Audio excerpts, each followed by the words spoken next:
Hello नेवरफोल्ड की हालचाल stream ते आली थैंक यू तेरा बहुत बहुत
हाँ हाँ तू दस तेरे की हालचाल ने सब कुछ बढ़िया चल रहा है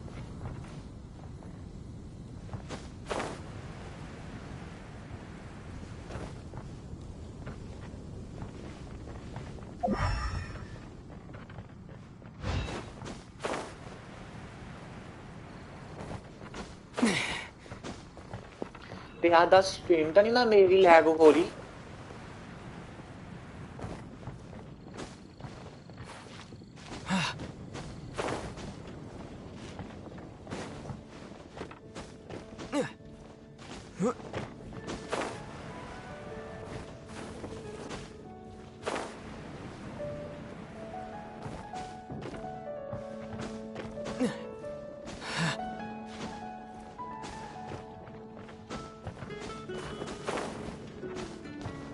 और दस तू गाने गाने का फिर कर रहे हैं कुछ तू कह रहा है ना कि मेरा गाने से इंटरेस्ट है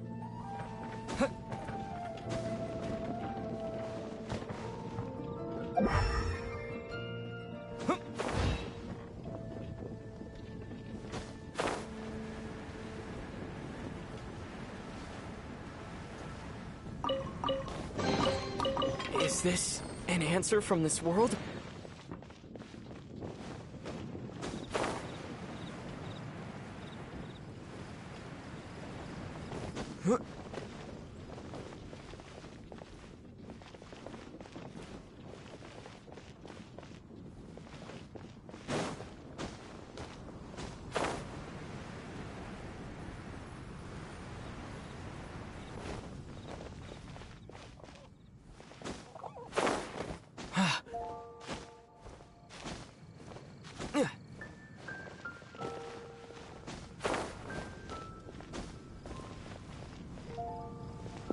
तू वैसे गाने तो अच्छे लिख रहे जो मैं सच गल कमा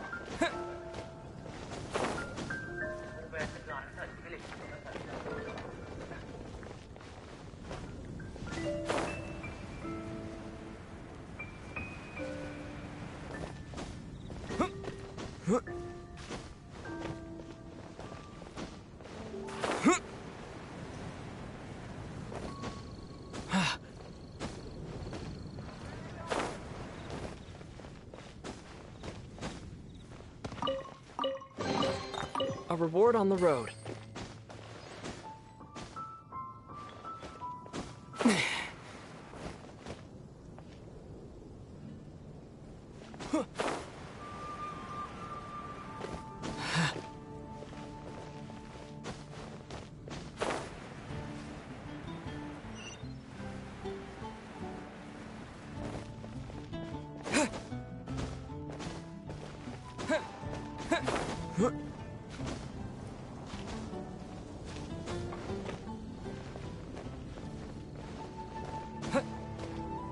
नहीं बढ़िया गल है कि फ्री टाइम च लिखना चाहिए मैं तेरे ना ओदे साक्षी दे डीसी च देखे सीगे तू मतलब गाने बढ़िया लिखे ने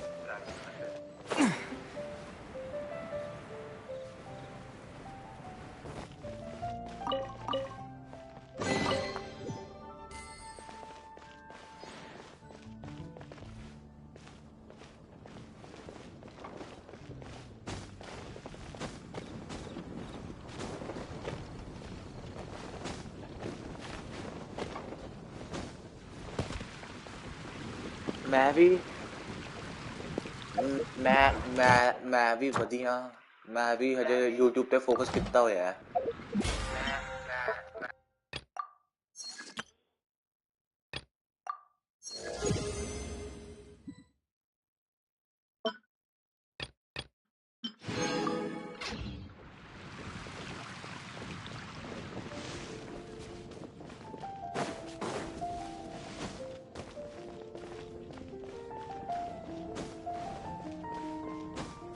ਜੇ ਮਾੜੀ ਮੇਰੀ ਸਟ੍ਰੀਮ ਲੈਗ ਹੋਈ ਨਾ ਤੇ ਮੈਨੂੰ ਦੱਸ ਦੀ ਤੇ ਸਟ੍ਰੀਮ ਤੇ ਰਹਿਣ ਲਈ ਤੇਰਾ ਥੈਂਕ ਯੂ ਕਿਉਂਕਿ ਮੇਰਾ ਬਹੁਤ ਜ਼ਿਆਦਾ ਪਲੱਸ ਹੋ ਰਿਹਾ ਨਾ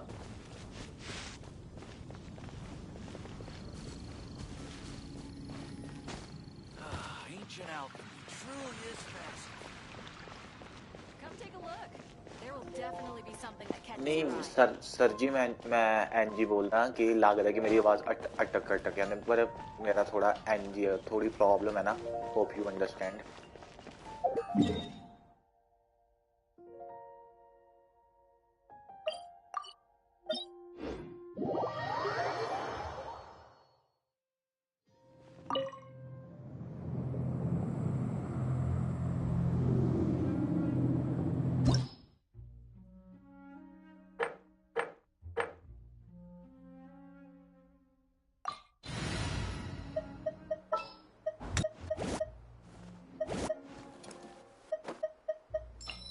This will be interesting.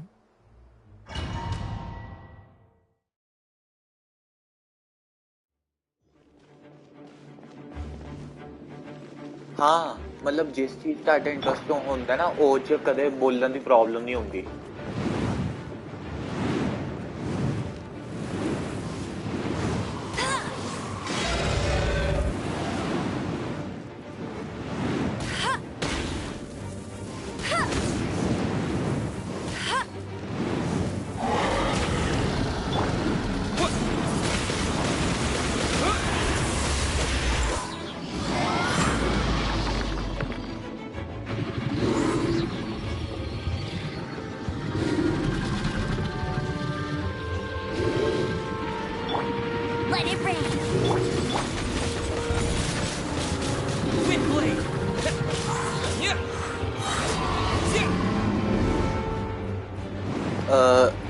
एक मिनट नेवर फुल मैं पढ़ता जाए ये बॉस पे फोकस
इसीलिए नहीं डीसी में बात करता।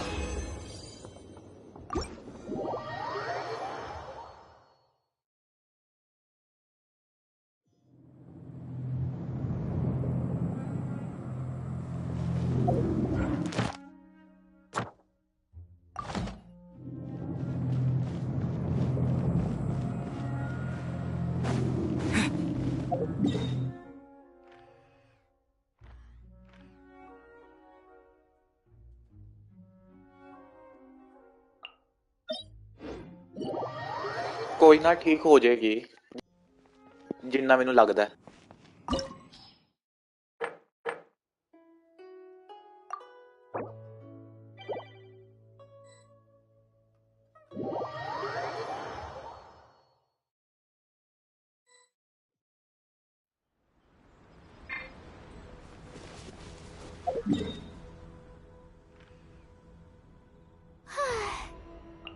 The show begins.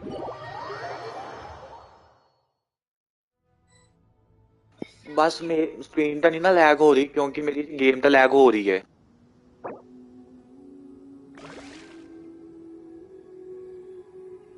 Ah.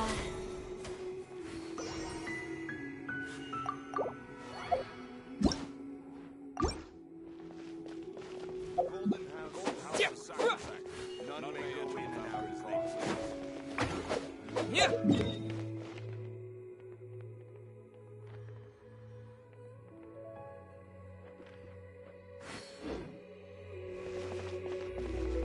State your business here. Yeah.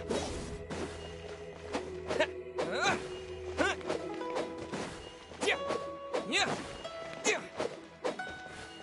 पता नहीं 4 नंबर आ ही नहीं रहा। मतलब 4 नंबर नहीं, मतलब जिदा सर्वर है ना वो बंदा ही नहीं आ रहा। वीकली बॉस शुरू ही नहीं कर रहा। Yeah. State your business here.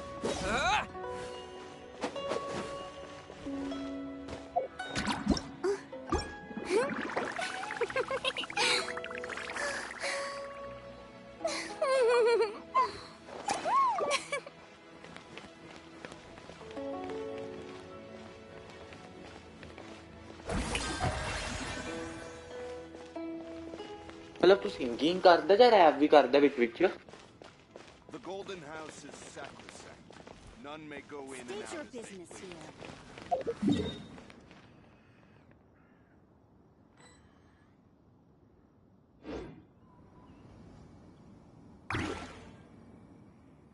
Golden house is sacrosanct.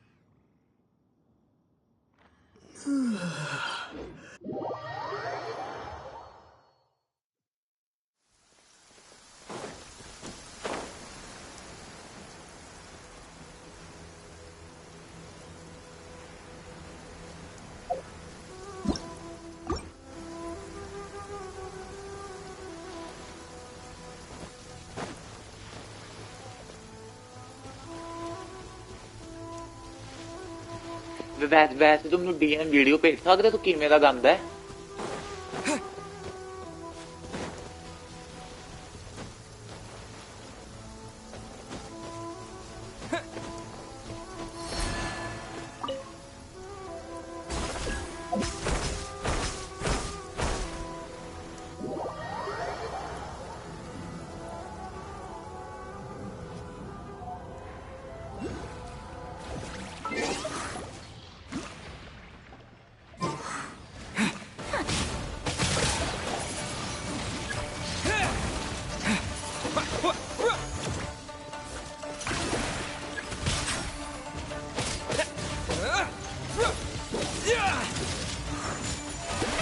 Oh, brilliant!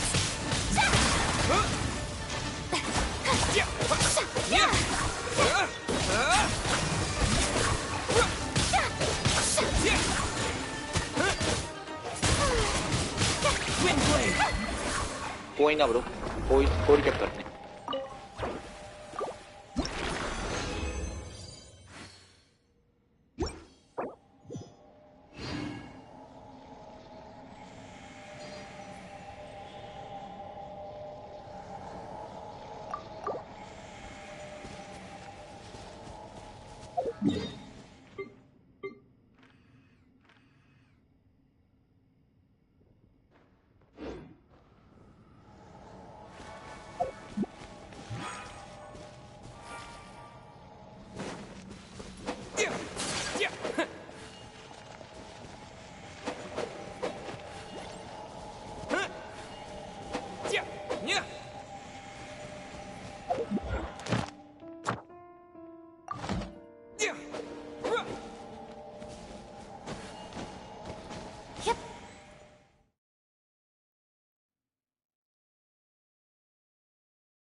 This opportunity is quite hard to come by. Well then, amuse me. Surrender is a valid option. I promise I'll be gentle. Guess I should take you more seriously.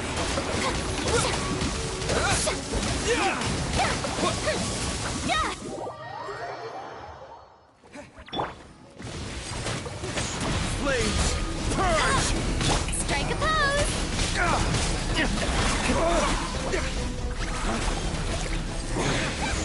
You're a cut above.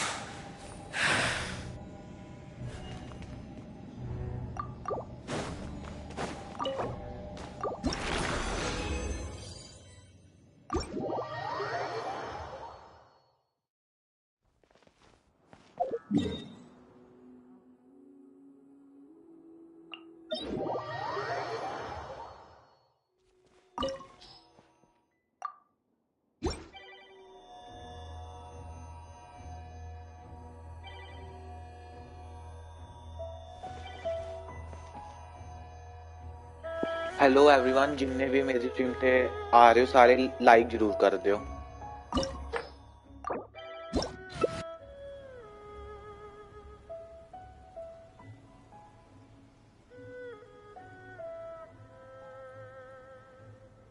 वही नेफुल मैं ना सारे weekly bosses कर रहे हैं फिलहाल, क्योंकि every week weekly boss की एक्सपी रिफ्रेश होती है ना।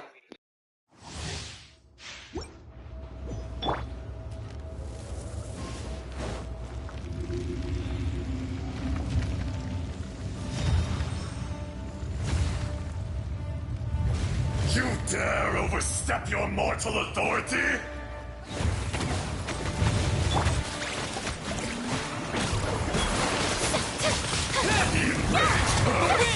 Will not absolve you!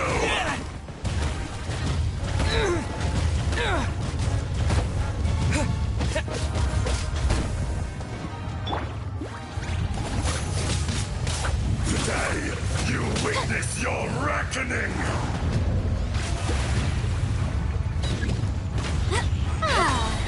No one escapes my sight! Stop that! There is no atonement for 1,000-year pain! Not so hard!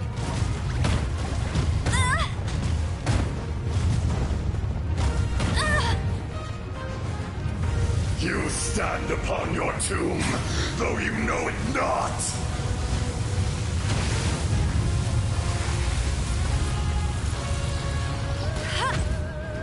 Come, experience an eon of suffering!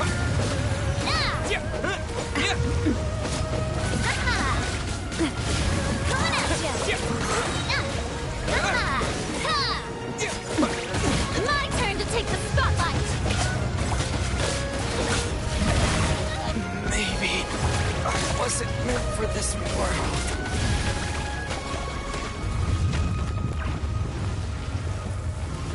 That's cheating! Let it rain!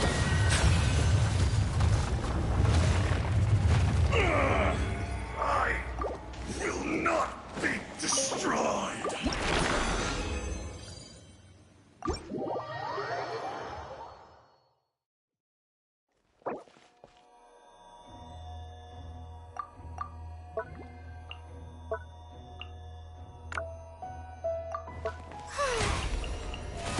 How brilliant!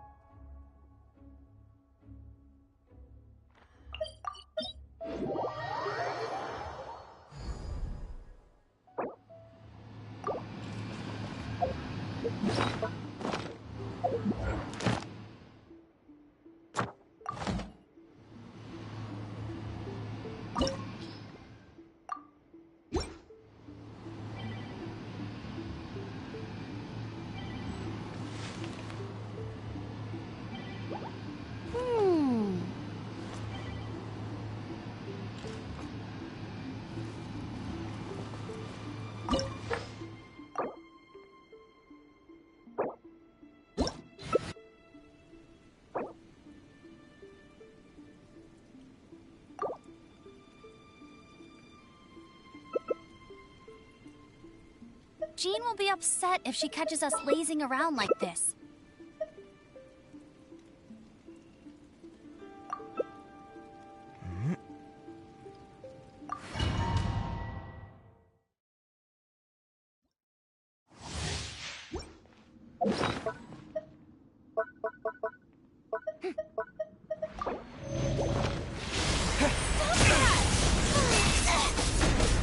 The show begins!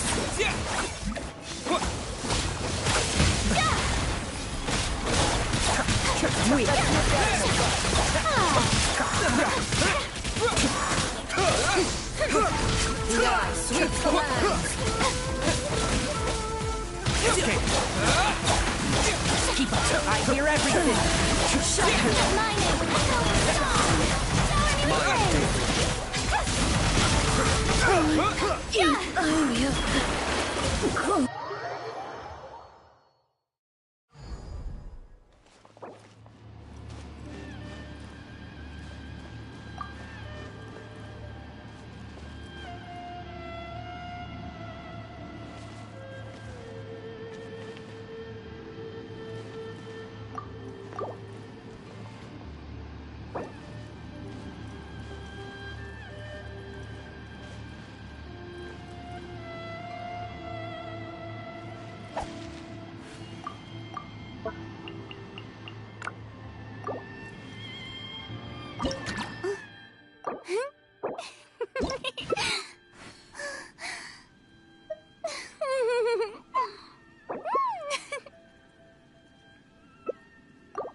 Sweeps the land.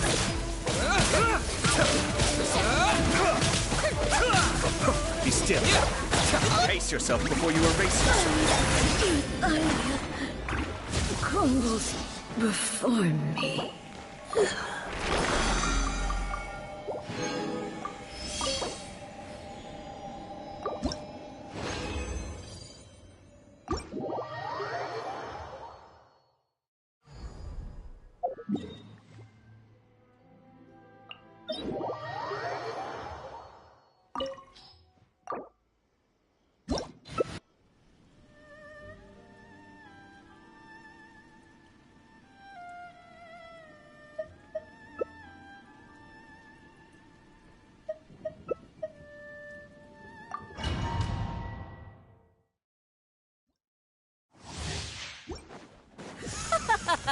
You're trembling.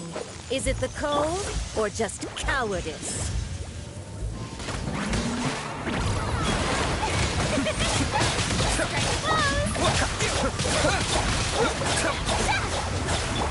No escape!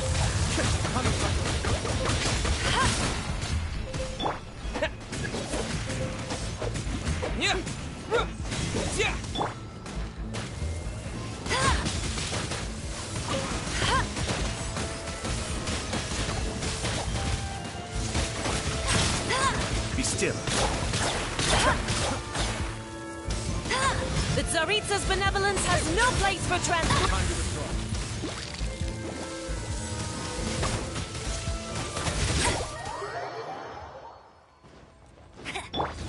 Disappear!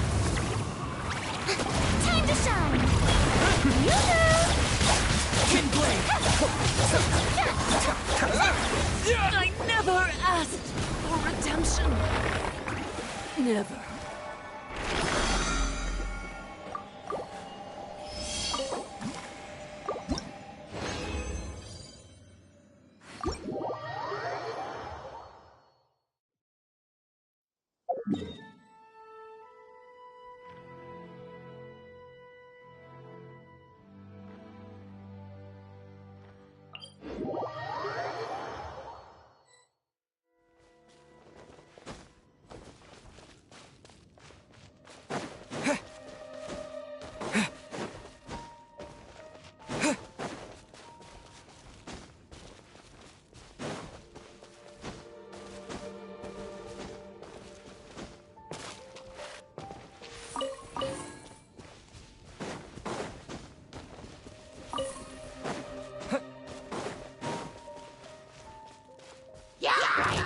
Bet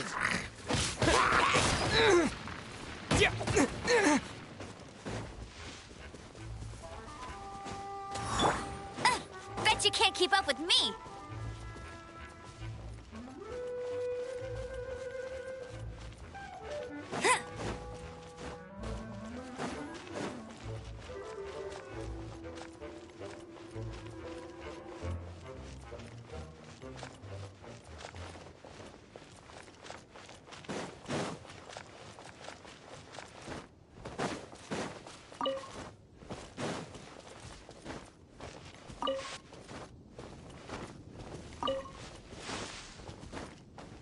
Bet you can't keep up with me.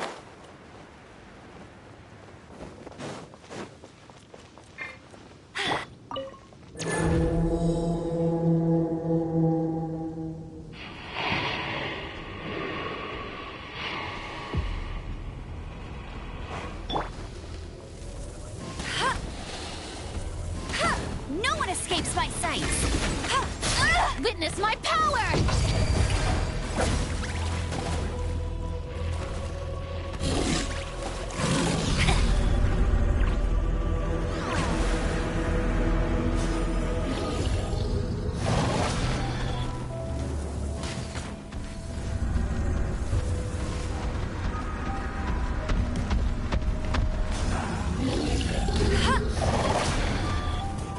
Bet you can't keep up with me. May I present? Get it!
Astra Abyssos.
Should I say it's nice to meet you?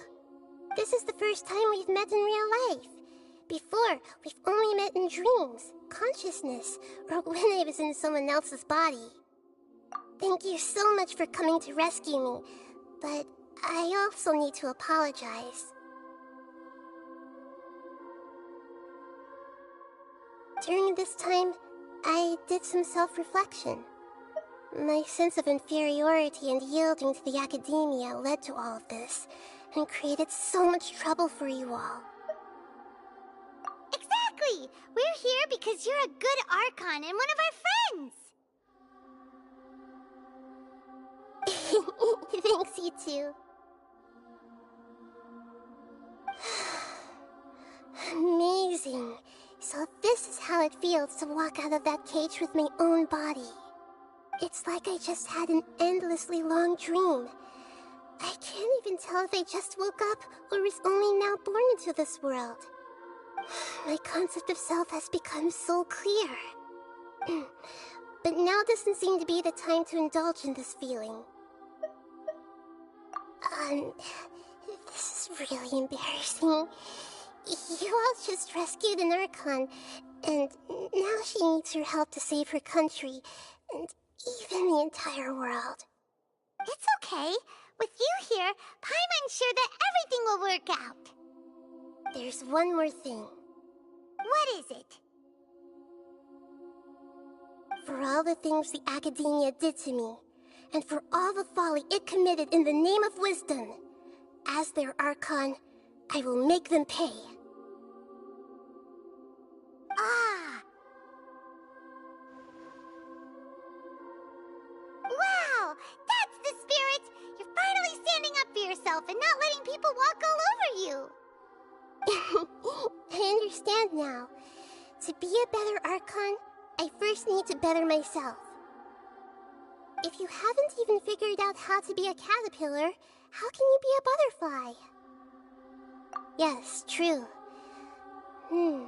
That reminds me.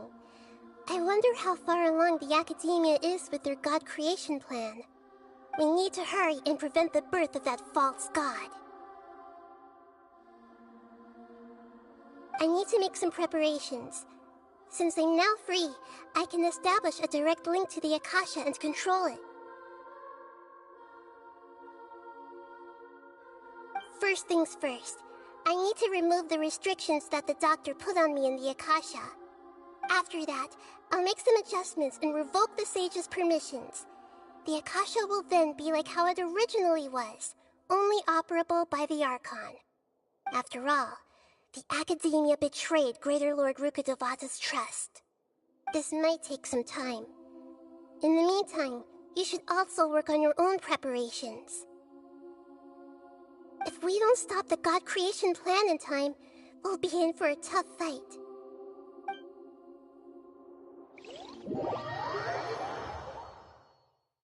Might as well prepare for a fight. When we're done, we can take a walk around. After all, we missed out on a lot of stuff.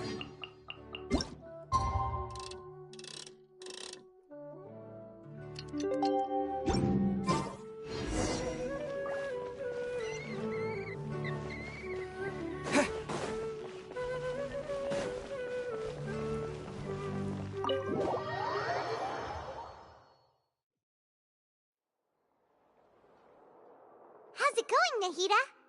I'm done with the parts that needed my involvement to complete. Although it's my first time working with the Akasha like this, its internal structure and operation procedures are easy for me to understand. Greater Lord Rukkhadevata's design is truly brilliant. Oh, also, this is for you. Huh? What's this little floaty thingy? It's a small device I put together just now. You can think of it as an upgraded Akasha terminal. You may not need it right now, but it should be helpful in certain situations. Wait! This thing has the same characteristics as Paimon! We're both small things that float! Oh, all the things that make Paimon special got copied! When Paimon appears with the Traveler from now on, people won't remember Paimon because she isn't unique anymore! It's alright, Paimon. It can't replace you. It's only a flying device, but you're the Traveler's irreplaceable friend. You're so good at comforting people, Nahida. If only the Traveler was as smart as you. I was simply telling you what I feel to be the truth. I wasn't trying to comfort you. Nahida, you're natural at this. What you just said made Paimon even happier. By the way, there's something I need to confess. Even though I'm the Archon and in control of myself again, I'm not very good at fighting. You may have heard that an Archon's power is derived from their people's faith. However, I'm not as well loved as Greater Lord Rukkhadevata. If we get into a situation where combat is our only option, I'll have to count on you, and I'll do my best to provide support. I'm glad I can rely on you. So the God of Wisdom isn't good at fighting? That actually sounds about right. I've located where the false god is. Time is of the essence, so let's skip to it.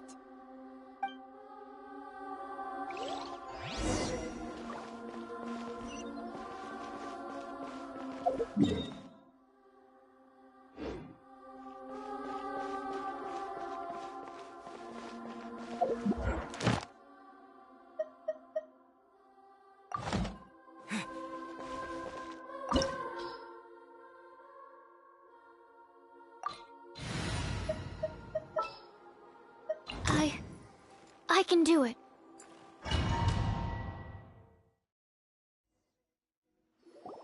What is this place? Is this really the way we need to go? Wow. Who would have thought there'd be a place like this hidden right slap bang in the middle of the city? The sages wanted to realize their god creation plan without being discovered. The safest and most convenient way would be to build within the academia itself. That's true. They were already hiding one god, so why not two? Judging from the structure here, the project is a huge undertaking.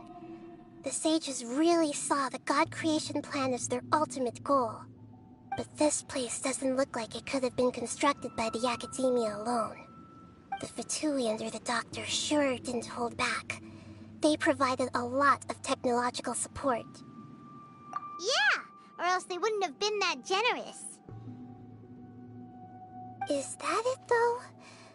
I've always felt that this Doctor is different from the academia sages. He doesn't seem to share their sense of urgency. Instead of being interested in the end product, it's like he's enjoying the experimental process. The Fatui Harbingers are all such weirdos. So, the Doctor being weird is actually normal. So, this Fatui that they're trying to turn into a god is called the Balladeer? We had previously come into contact with his consciousness. He harbors particularly strong obsessions. One is the desire for a gnosis, since he was created to be the vessel for one. The other obsession is probably related to his past. I can't quite explain it. Paimon knows that he was a prototype puppet for the Raiden Shogun before he became a Fatui Harbinger. That's why he wants a Gnosis so badly. There's no way he'd willingly be a test subject. Now with that temper and ego of his. It sounds like you know the Balladeer quite well. I see. Tell me more about him and what he's like. The more we know now, the better we can plan for and react to any future situation.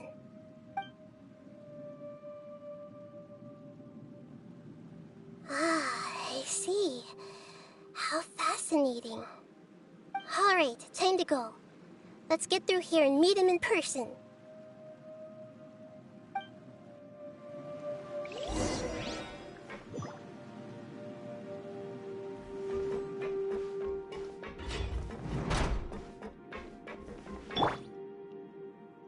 Time to work.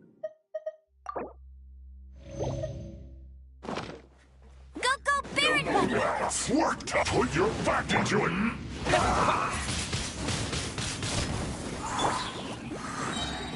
You're toast! Get out of my way! Not waste time. Time to fulfill my duty. It isn't time for a break yet. Let's end this quickly. Not breaking a sweat.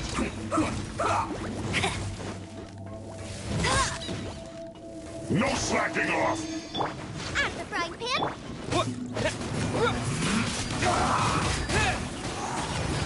This should be fun. Get him!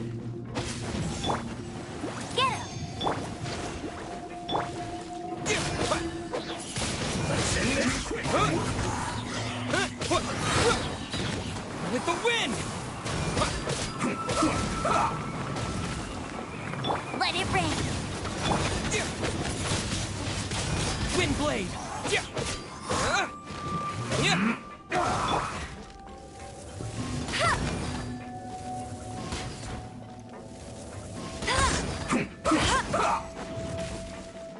Hey, go, Baron Bunny! Gooba, get them! Let's end this quickly.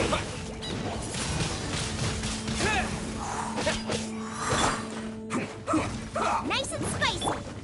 Get him! Swirl, Mark 2, stand clear!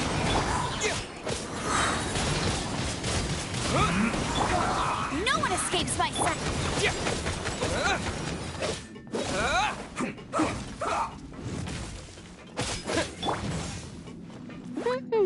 Gooba, get them! Absorption test! Let's end this quickly. Disappear!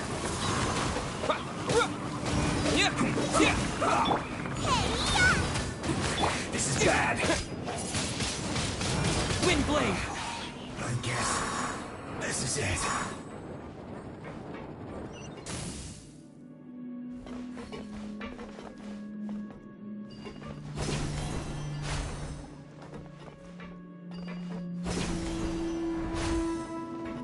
It looks like we can climb up these pipes.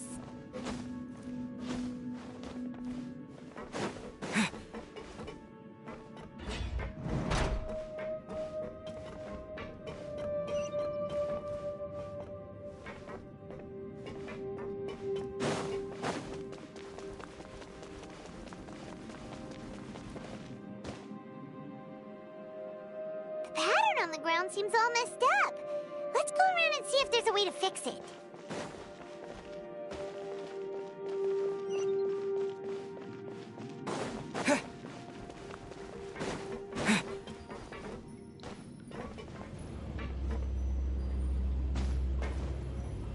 It seems to have stopped. Let's continue.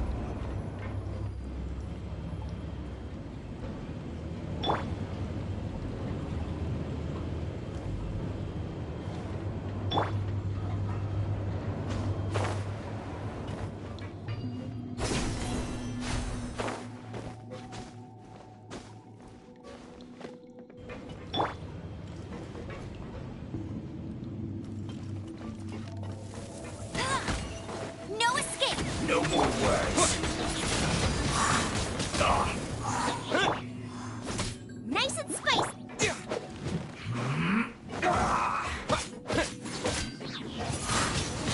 I will end you.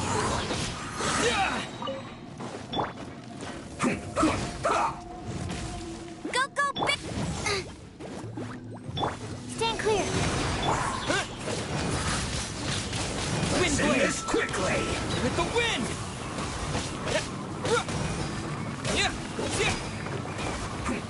Let it rain.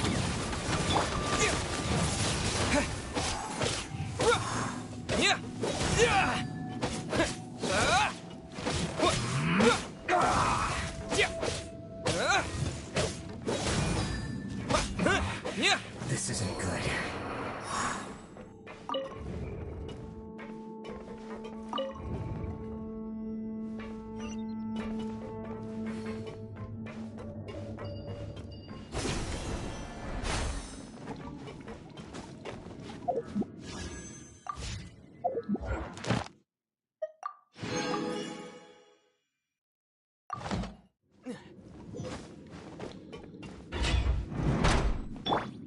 Frozen. Crit, you'll get frostbite. Absorption test. Enhanced animal modules.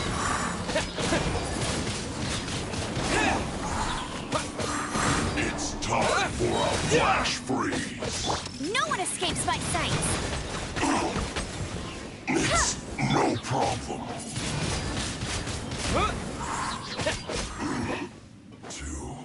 Disappear!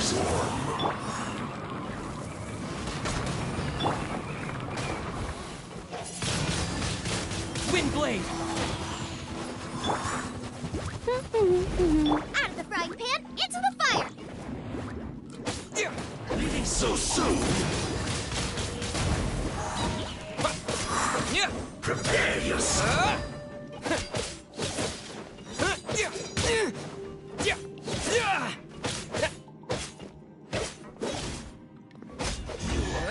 Can't run from death.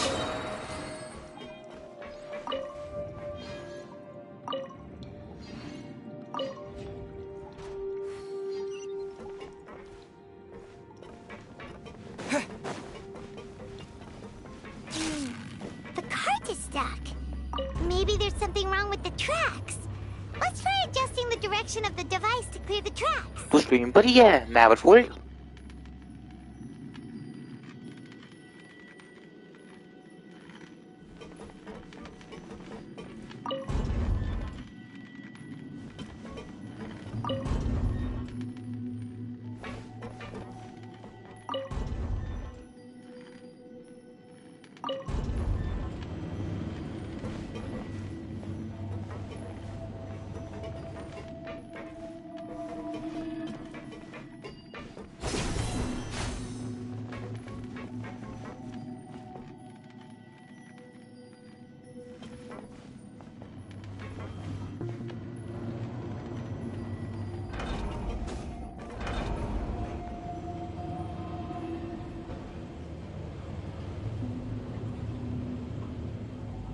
तेरे को मतलब मेरी film boring तो नहीं ना लगती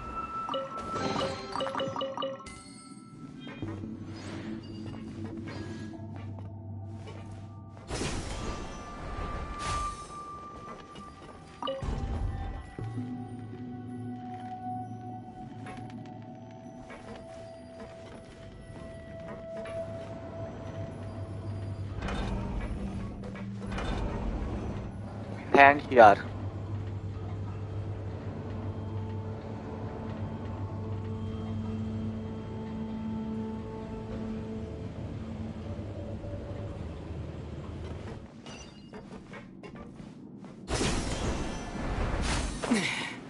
I'll put you on. Have a load of this. Yeah! Get them! Shouldn't get careless. Boba, get them! You're toast!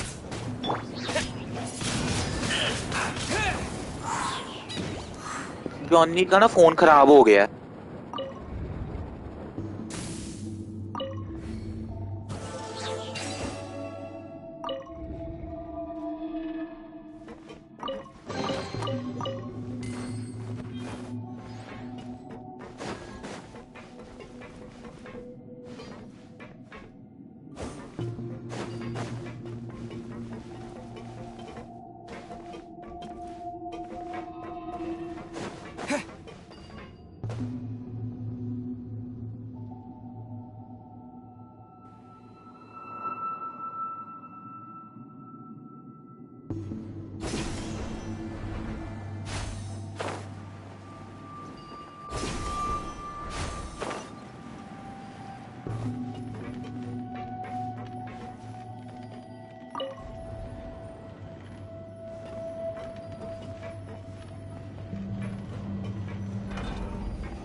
वो black screen problem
Let's begin. Let it rain. With the wind! Let's end this quickly. Go, Baron! Out of the frying pan! Animal hypostasis simulation! Stand clear!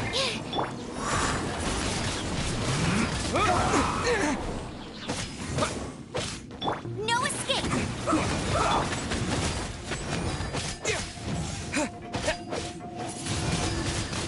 Wind blade! Let's end this quickly. Get him!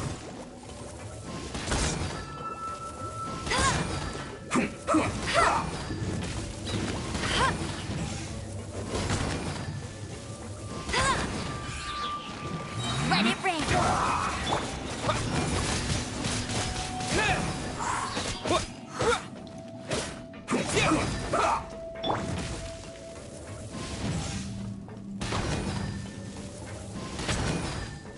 Let's end this quickly. Go, Baron! Nice and spicy! Animal test 6308. Yeah!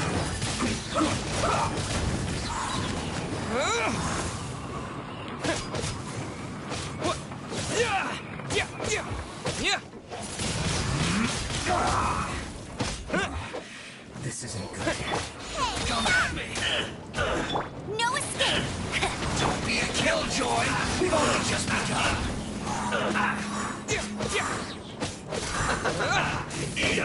Ida!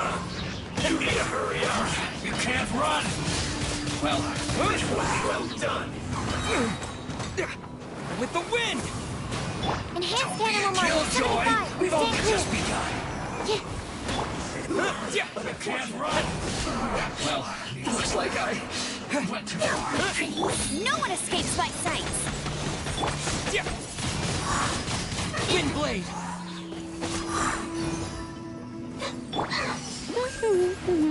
Out of the frying pan, into the fire!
its operational status, we must prepare for the worst.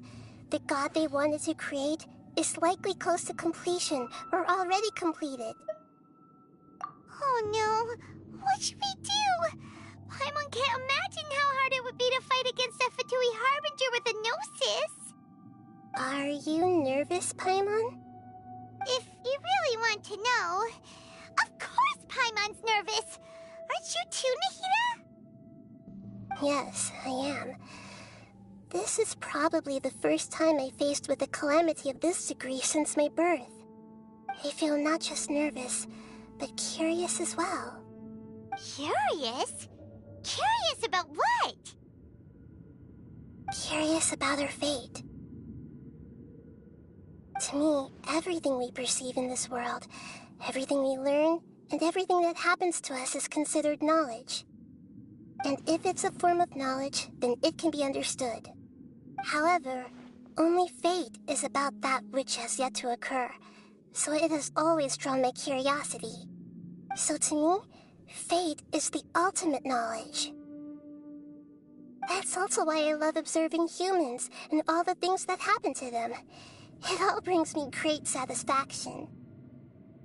And now, at long last, I'm not just an observer anymore. I will personally experience my own fate with you by my side. Isn't this such a wonderfully exciting thing? Ah, so that's what you mean. Paimon thinks she understands what you're feeling. Agreed. Okay, let's continue on. I can sense his aura from here.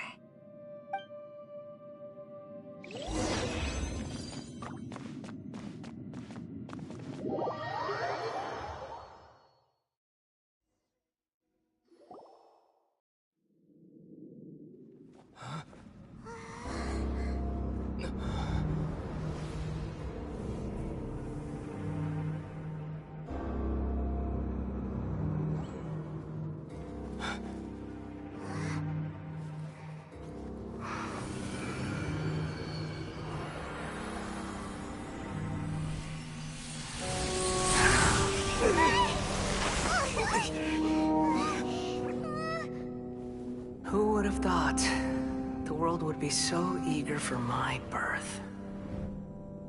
I remember you, Booer, the god of wisdom, and standing beside you, the traveler. Is he all-knowing and powerful now like Greater Lord Rukkhadevata? No, I can't feel the same kind of divinity I felt from the Greater Lord. It seems that the sages didn't get the chance to infuse the divine knowledge capsules into him. But even still, he has undoubtedly become a true god now. So we're too late? The Balladeer has already become a god? The Balladeer. A long bygone title. When my spirit ascended to divinity, I felt as if I had existed for the same number of epochs as heaven and earth. Looking back, the existence of what once called itself Kuni Kazushi appears infinitely small and ugly.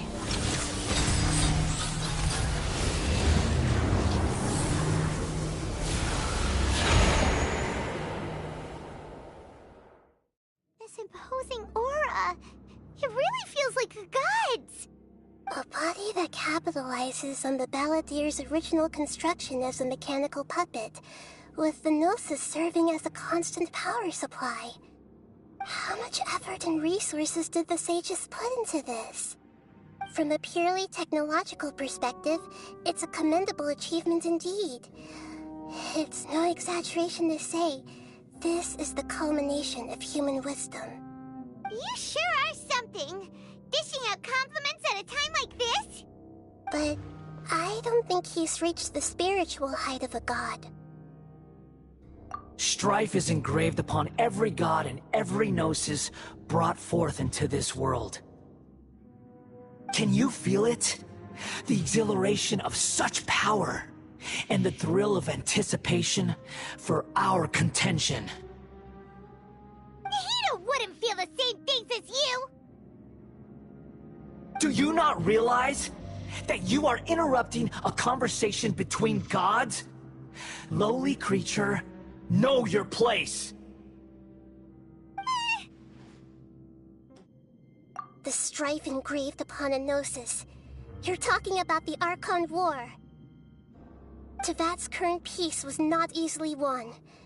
I didn't personally participate in the Archon War, but the way I see it, all those losses were meaningless, driven by the demands of the laws.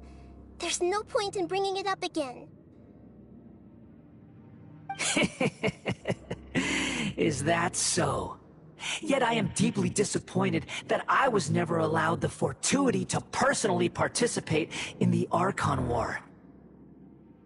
This is a first. Encountering a god in this world who does not crave power. No wonder your own people have abandoned you, God of Wisdom. Your judgment is as your existence, unsubstantial. This is where everything ends, Booer, the God of Wisdom. You should know that wisdom cannot solve every problem. Like now, where your only option is to face me in combat.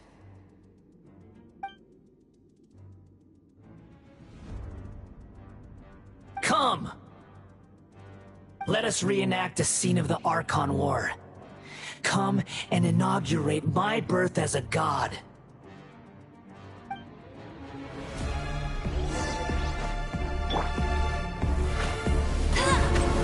Churn!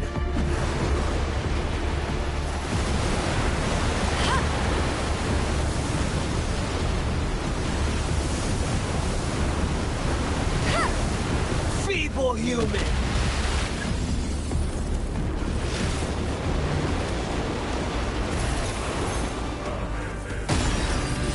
No escape! I'll race you there!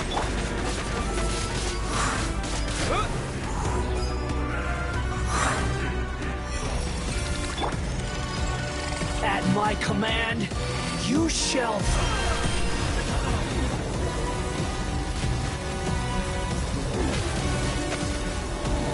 Not so hard!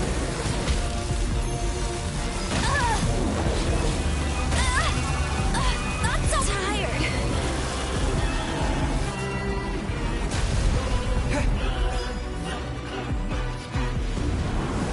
Churn!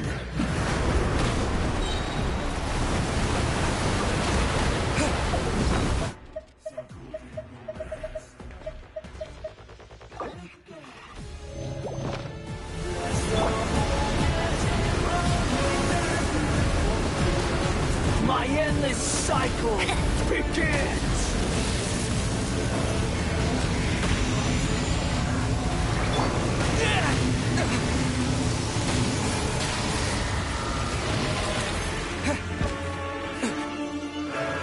Feeble human!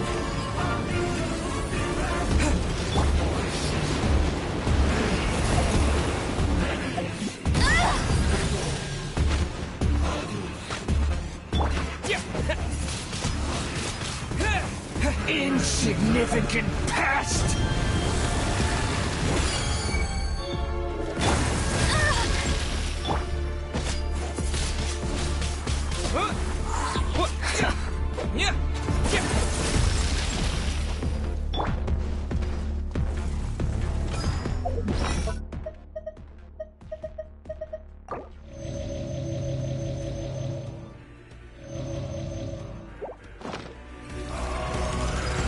At my command, you shall fall!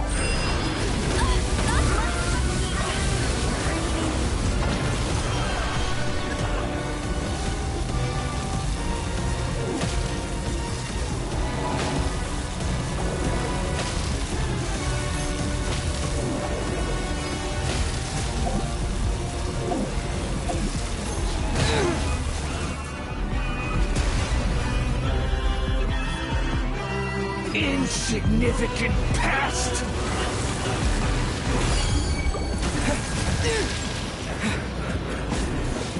Eat this! With the wind! My endless cycle begins!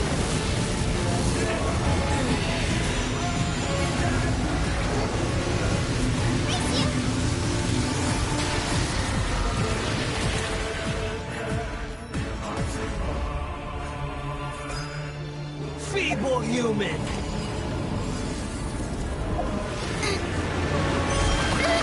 No ingredients for me today!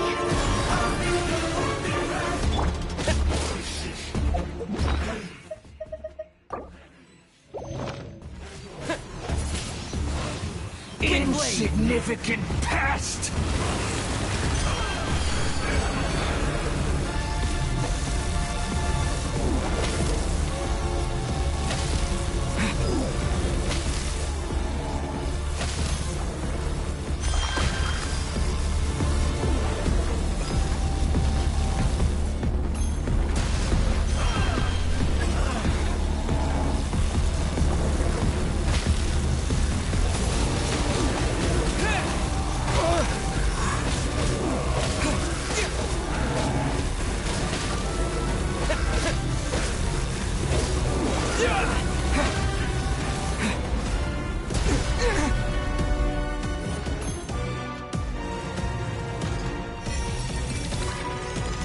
At my command, you shall fall!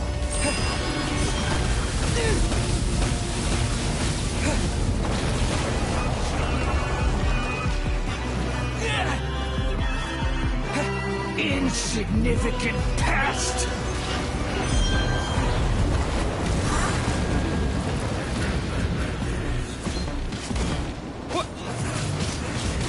Wind blade! Churn!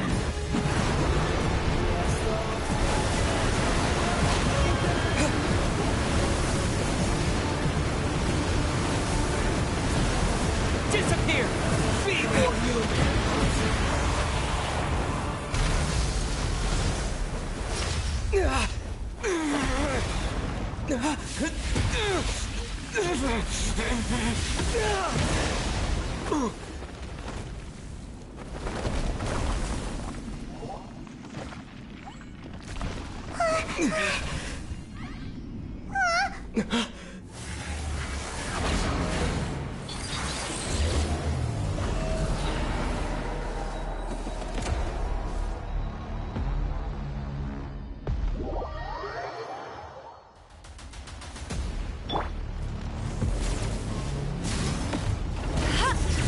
Bet you can't keep up with me!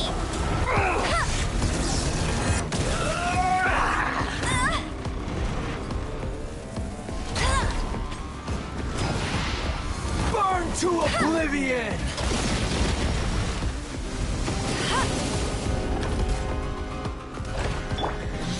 Filth!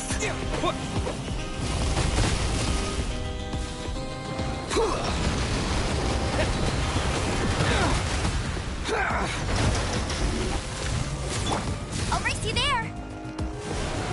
Tremble!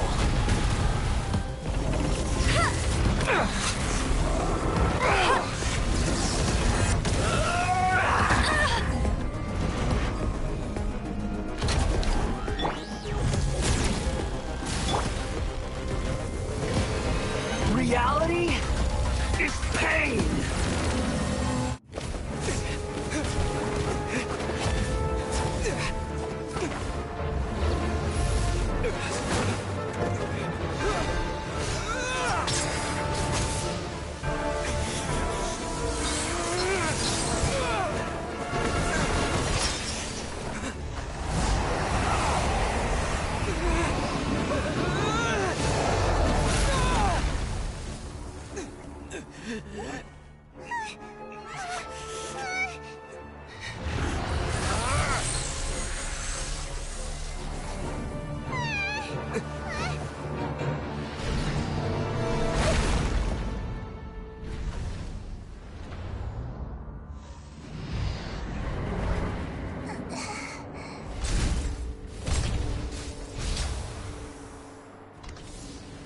This is supposed to be a battle between gods, yet you choose to hide behind a mortal. And now, you're acting like you'd sacrifice yourself for a human. Are you having fun proving a false sense of heroism to yourself, Booer?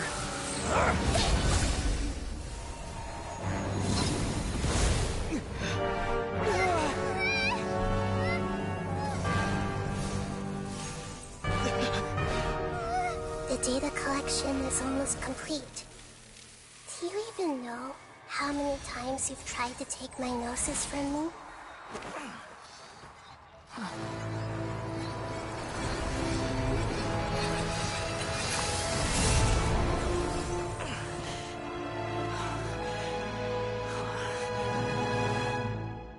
We just concluded the 168th loop.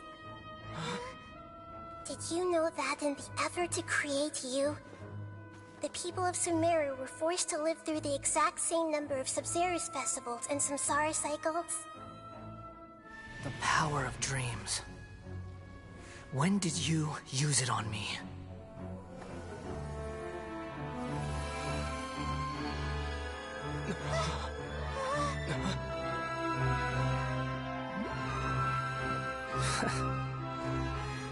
You can't even defeat me in a dream. What do you hope to achieve with this little trick? Come, Traveler. Just like before. Allow me to awaken the memories in your dreams. All that battle experience! It's more than that. Compile everyone's wisdom in the name of the Archon. That is the original function of the Akasha. I've sent everything that happened just now to the people of Sumeru in the form of knowledge. I've asked them to help you find a way to defeat the false god.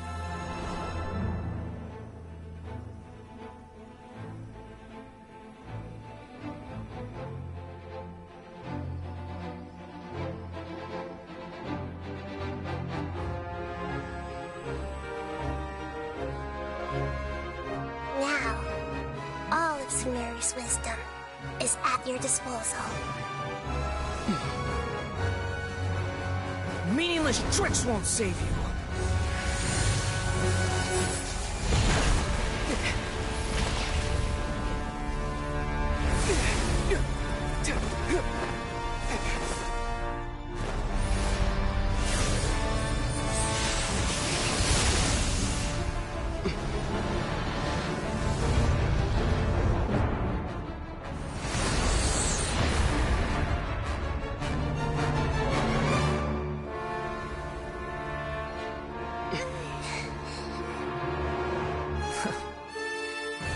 Are you done with your tricks? Can I finally take this as a real battle between gods? I'll leave this to you, the first sage of Bluer.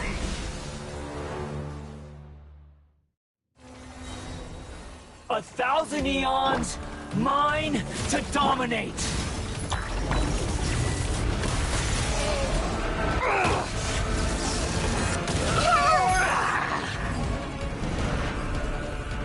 Make yourselves at home! Burn to oblivion!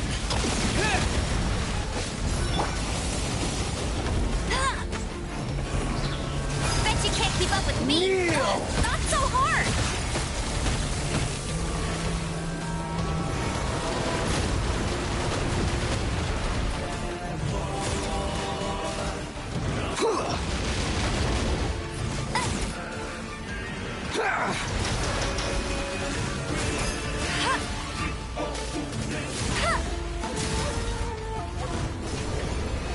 Reality is pain!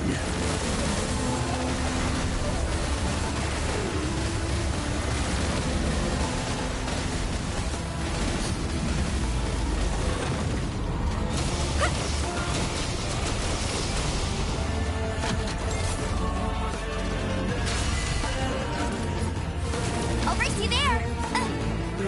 Good riddance, cruel world.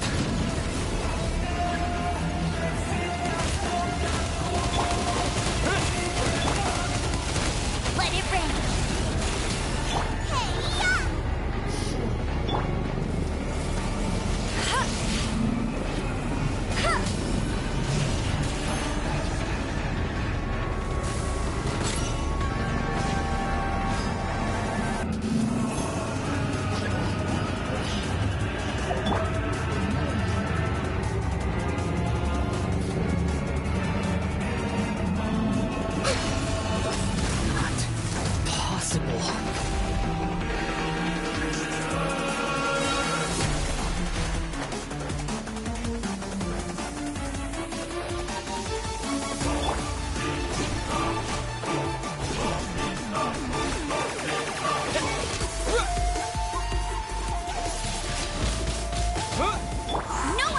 try something. You're toast! Yeah! With the wind! Yeah! Yeah!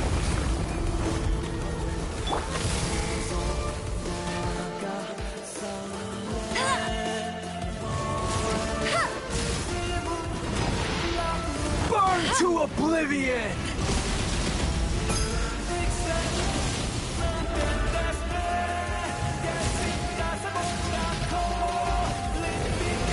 Reality is pain!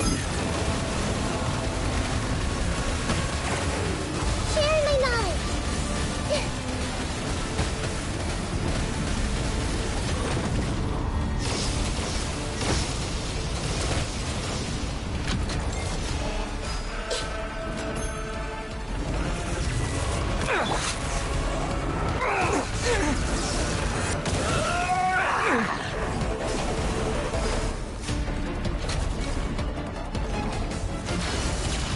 Kneel!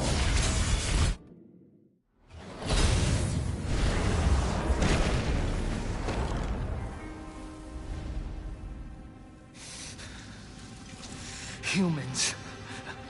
Filthy humans.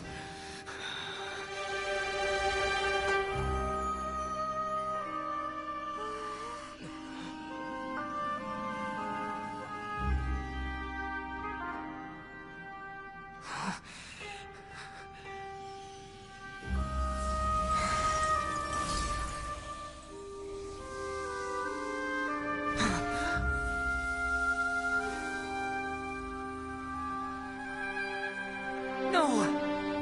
Wait! Please! Anything but the Gnosis!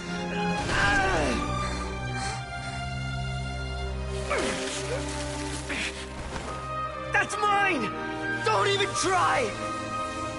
I'll never go back!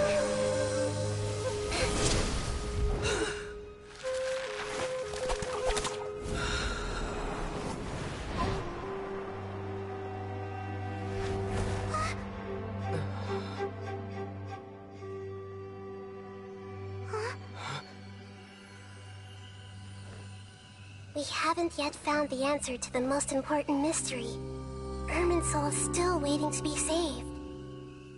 With the power of another Gnosis, we may now finally understand the last memory of Greater Lord Rukkhadevata.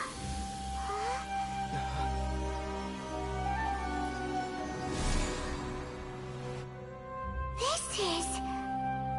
That's right. This is the last memory of my predecessor.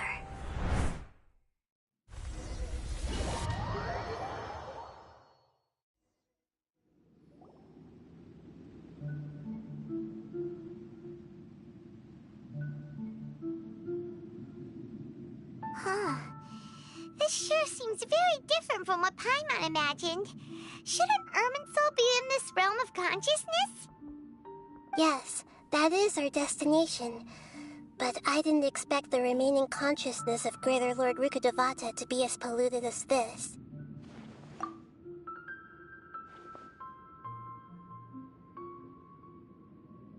Forbidden knowledge? It seems you know about a concept that even I don't completely understand. Could you tell me what you know?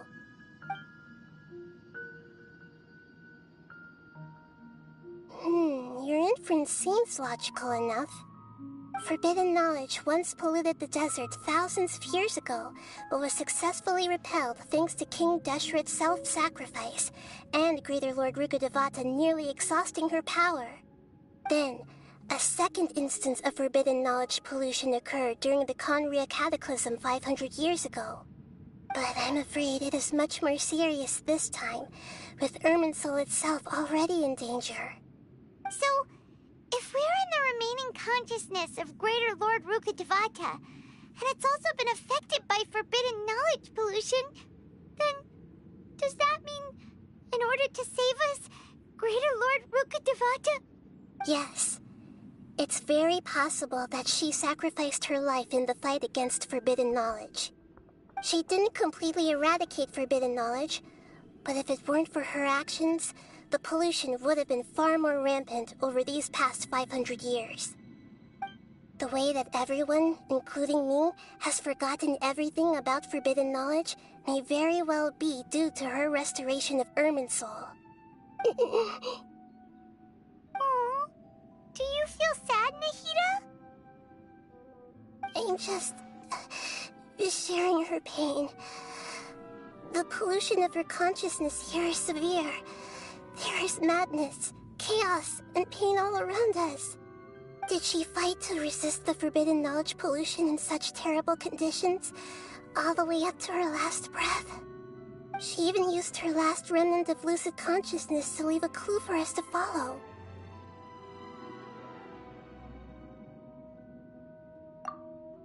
Yes, her words were distorted by forbidden knowledge, so that's all we could hear. But now, we have a chance to find the answer to this mystery. We can cross the polluted consciousness until we found the right path to meet with our lucid consciousness. And then, we'll let Greater Lord Rukkhadevata tell us the truth in person. Each of us need to be mindful of the state of our own consciousness while we are here. Even with the Gnosis' protection, we must always keep a clear mind. Otherwise, we could go mad at any moment. That's so scary. Don't worry, it should be easy enough for you to keep that mind of yours clear, Paimon. Let's go.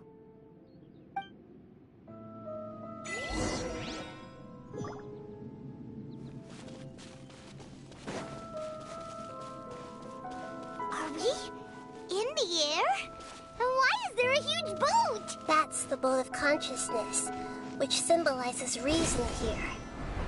Its course is the direction our consciousness is traveling towards. Wow! What are these? The monsters seem to have been affected by them.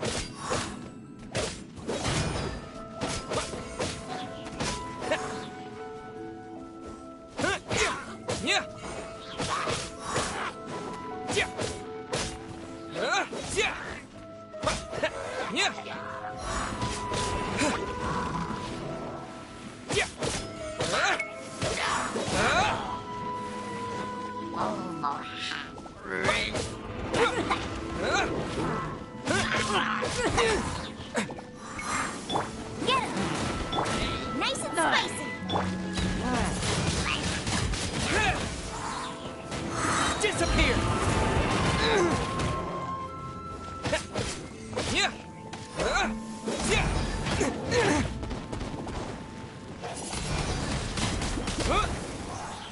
Animal hypostasis emulation.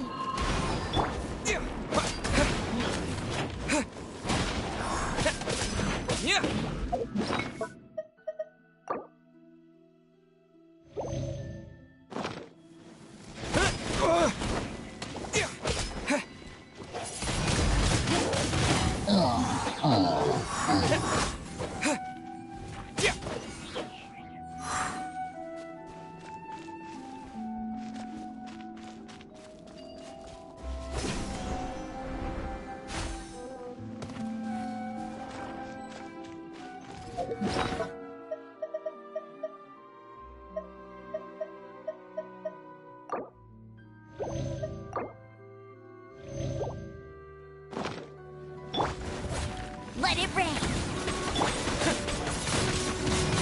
Windblade!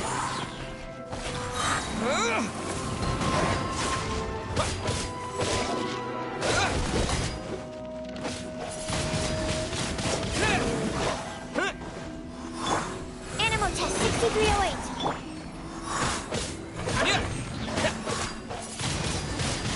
Windblade! Hey! Out of the frying pan!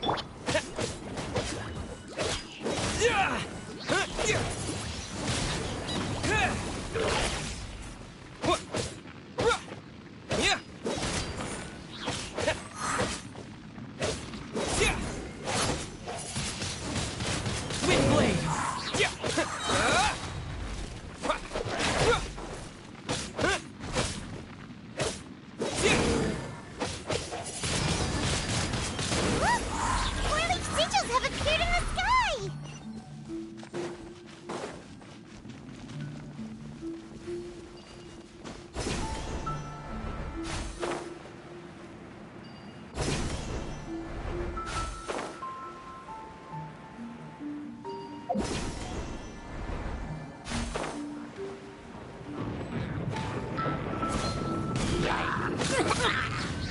Disappear!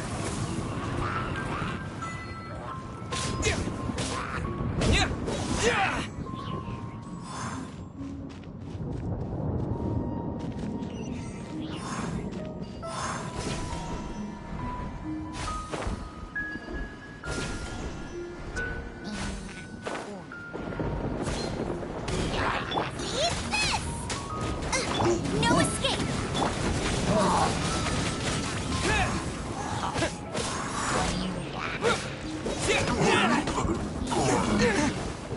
This is not the end.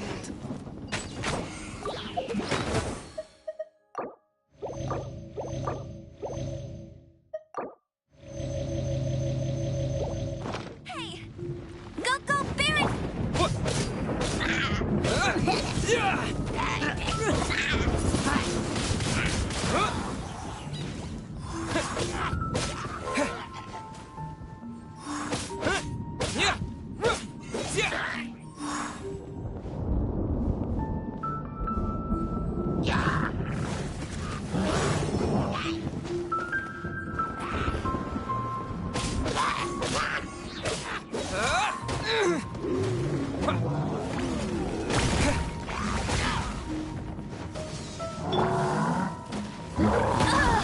You got me.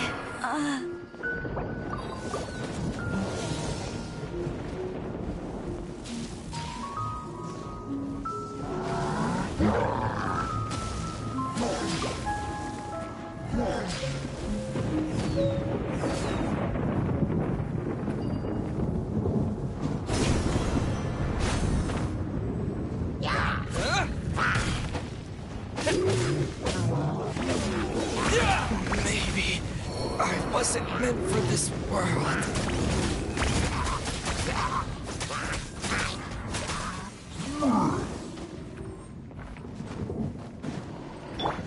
Stand clear. Swirl, Mark 2.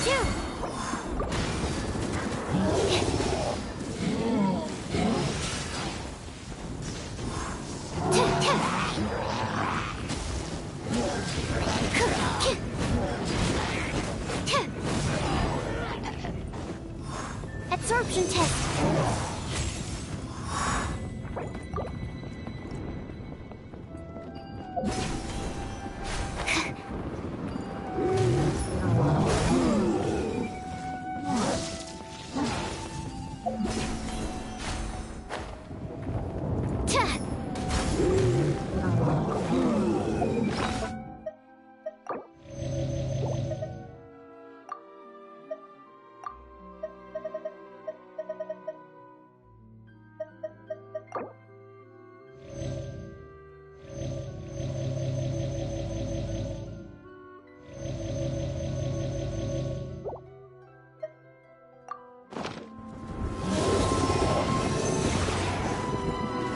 Nice and spicy.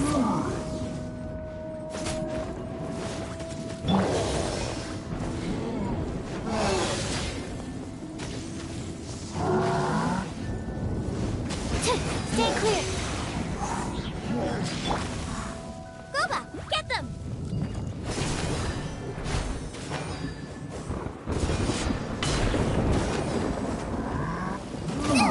That really hurt.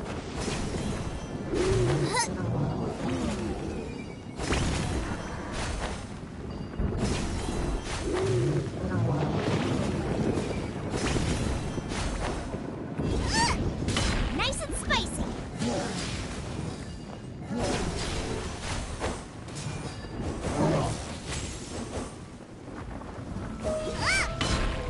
Absorption test.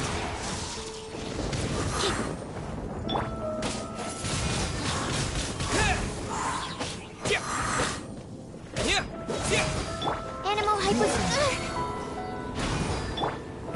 Wind blade.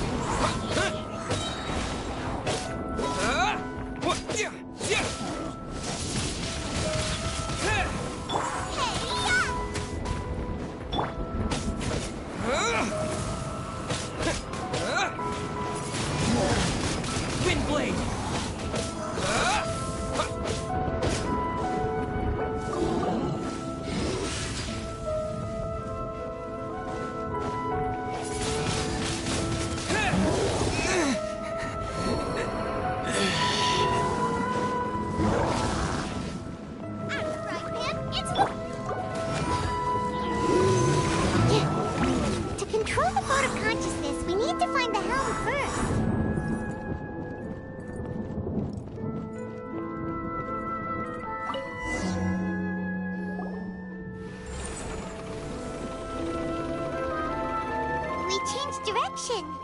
Are we still going the right way, Nahida? Judging from the current route, the boat of consciousness will soon take us out of here.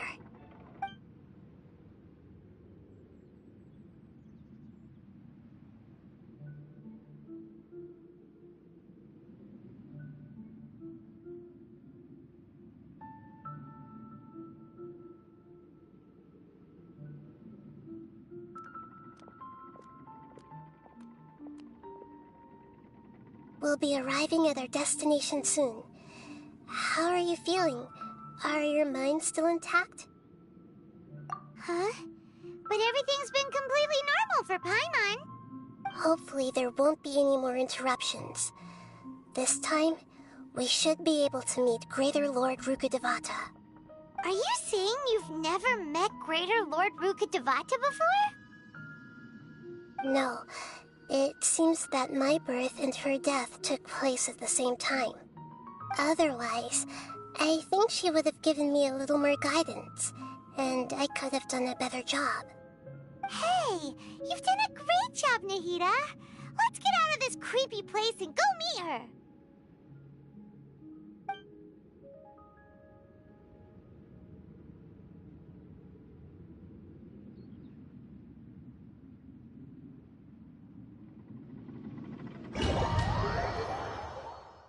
So, is this the place you were talking about? The base of Irminsul?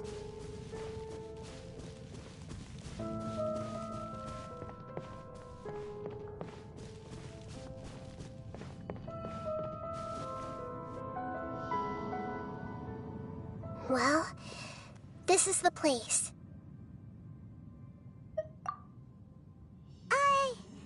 We're here to find Greater Lord Rukkhadevata, right? But the one standing over there is... Is that... me? She looks exactly like me. Are you Greater Lord Rukkhadevata? Yes, that's me. Are you surprised by my appearance? Irminsul and the surrounding lands have been reproduced here as they were years ago. But this is just a realm of consciousness. We are manifestations of the same nature. Hence why we would appear exactly the same.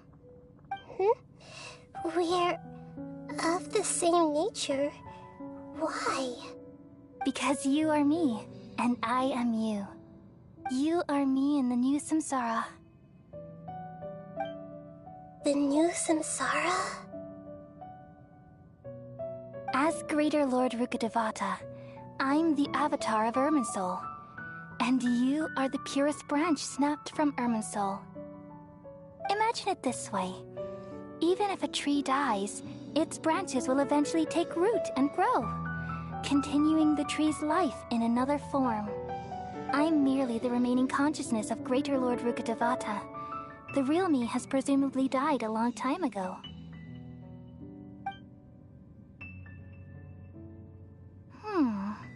Judging from your appearance, I've probably been dead for 500 years. But you're finally here. My new self in the samsara.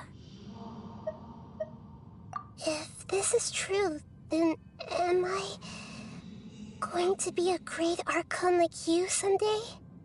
Though we share the same nature, our नहीं तो fates are जा तो रहा bound to हूँ. be different. All things have their own fate. When a branch grows into a mature tree, it won't be the same as the original tree. That's why fate Good night, is bro. the ultimate knowledge, isn't it? That's a great insight. Yes, very good. It's also precisely why you won't become like me. Really? But perhaps you may become an even greater archon than I. I already see a determination in you that I didn't possess in my time, and the future that it leads you to will be yours alone. Along with the blessings from your past experiences. Don't worry. The growth of wisdom is like that of a plant. You only need to wait quietly for the flower to bloom. Come to think of it, The sages never had the faintest inkling of the meaning of wisdom. Thank you.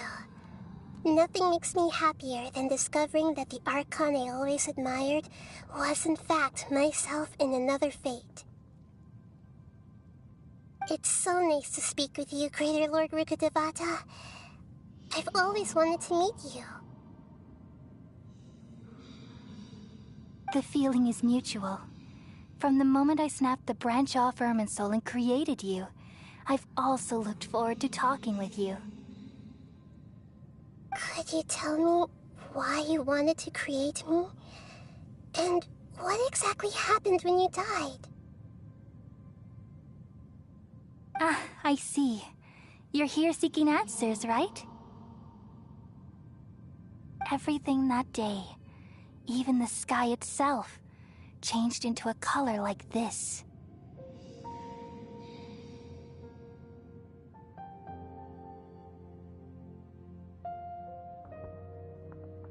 At that time, the seven were all summoned to the nation of Conria. Except for me. I had a more important task to attend to. I had to protect Irminsul. The disaster occurred together with the pollution of forbidden knowledge. At that very moment, with my consciousness connected to Irminsul, I sensed something was wrong. The pain started to torment my mind. By the time I reached Irminsul, it was already displaying signs of corruption. Had I not repelled the pollution of forbidden knowledge with King Deshret thousands of years ago, I might have felt even more hopeless and lost. So what exactly is forbidden knowledge?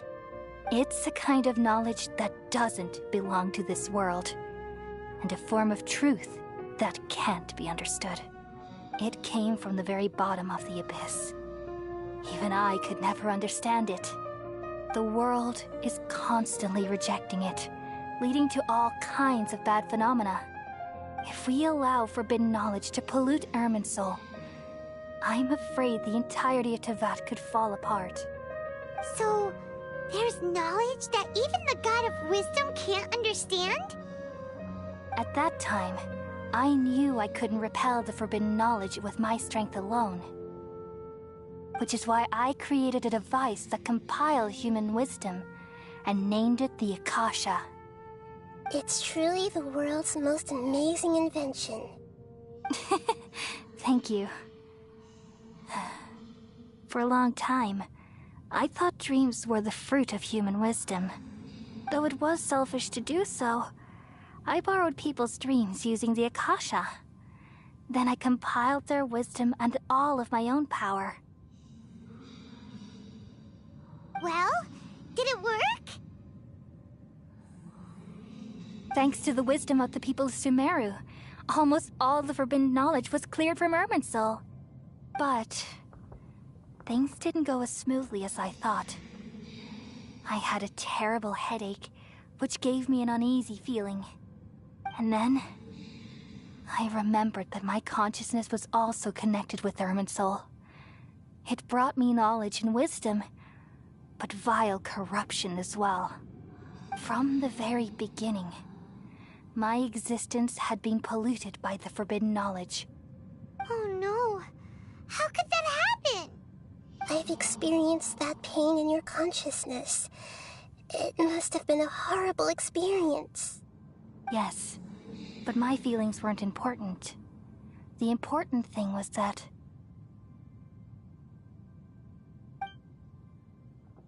even if I died, my existence and everything related to me would continue to exist in Irminsul as memories and knowledge, meaning that the forbidden knowledge couldn't ever be permanently eradicated.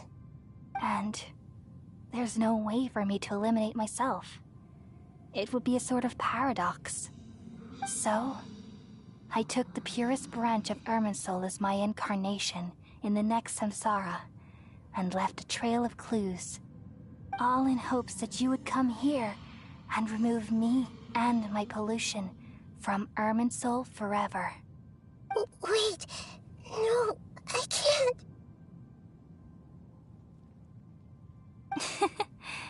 So you realize what that implies. You are very smart indeed. Irminsul has all the knowledge and memories of this world. And as you've realized just now, removing me from Irminsul means I essentially will never have existed in this world. But this is the only way to save Irminsul. People love you so much, and they've missed you so much over the past 500 years. I am exactly the same. So how can we just forget you like this? Is there really no other way? There must be something else I can do. You're the god of wisdom, Booer. You should know that there is no other way. But this is so cruel. I don't want to forget you. No need to feel so sad, Booer. As someone who delights in wisdom, you should feel joy at finally finding the answer. These are the words in their entirety. The answer you've been seeking all along. Let the world completely forget me. We all nestle under the great tree of wisdom, peering out to perceive the world. From the earth and from the rain, we perceive its wonders, until we become a white bird to perch atop a branch, and finally snap off the most important leaf. Once upon a time, I alone dreamed in this world. In my dreams, everybody would also dream after they fell asleep. Wild and wonderful thoughts would emerge from their minds. Some tumbled to the ground, and others floated to the sky, connecting all things in the world into one dazzling net. Among a plethora of worlds were numerous smaller worlds, all of fate, finding within the tapestry their brilliant glow. I gradually understood that these indescribable and constantly changing things are the most profound things in the world. Only they can completely repel the madness. Only dreams can awaken consciousness from the deepest darkness.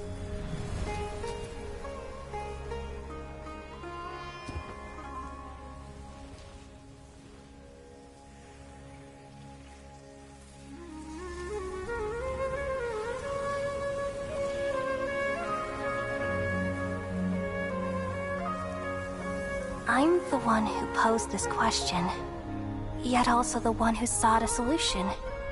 Saving the world with the dreams of the people used to be my answer. And now, you've also found your own answer, and I shall return all the dreams to the people.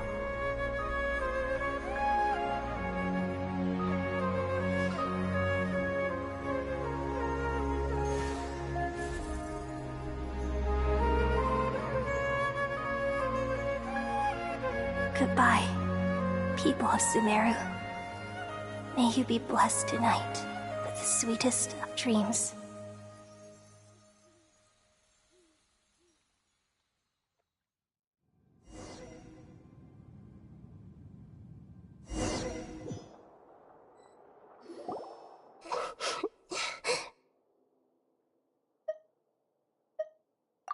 I'm alright. We've just saved the world, right? So why am I crying? I don't know where this feeling inside of me is coming from, but I feel very sad. Just now, we used the power of two gnosis to successfully connect with the Irminsul consciousness from 500 years ago. Then, we removed the remaining pollution from Irminsul. Yeah, what's wrong? Weren't you there just now?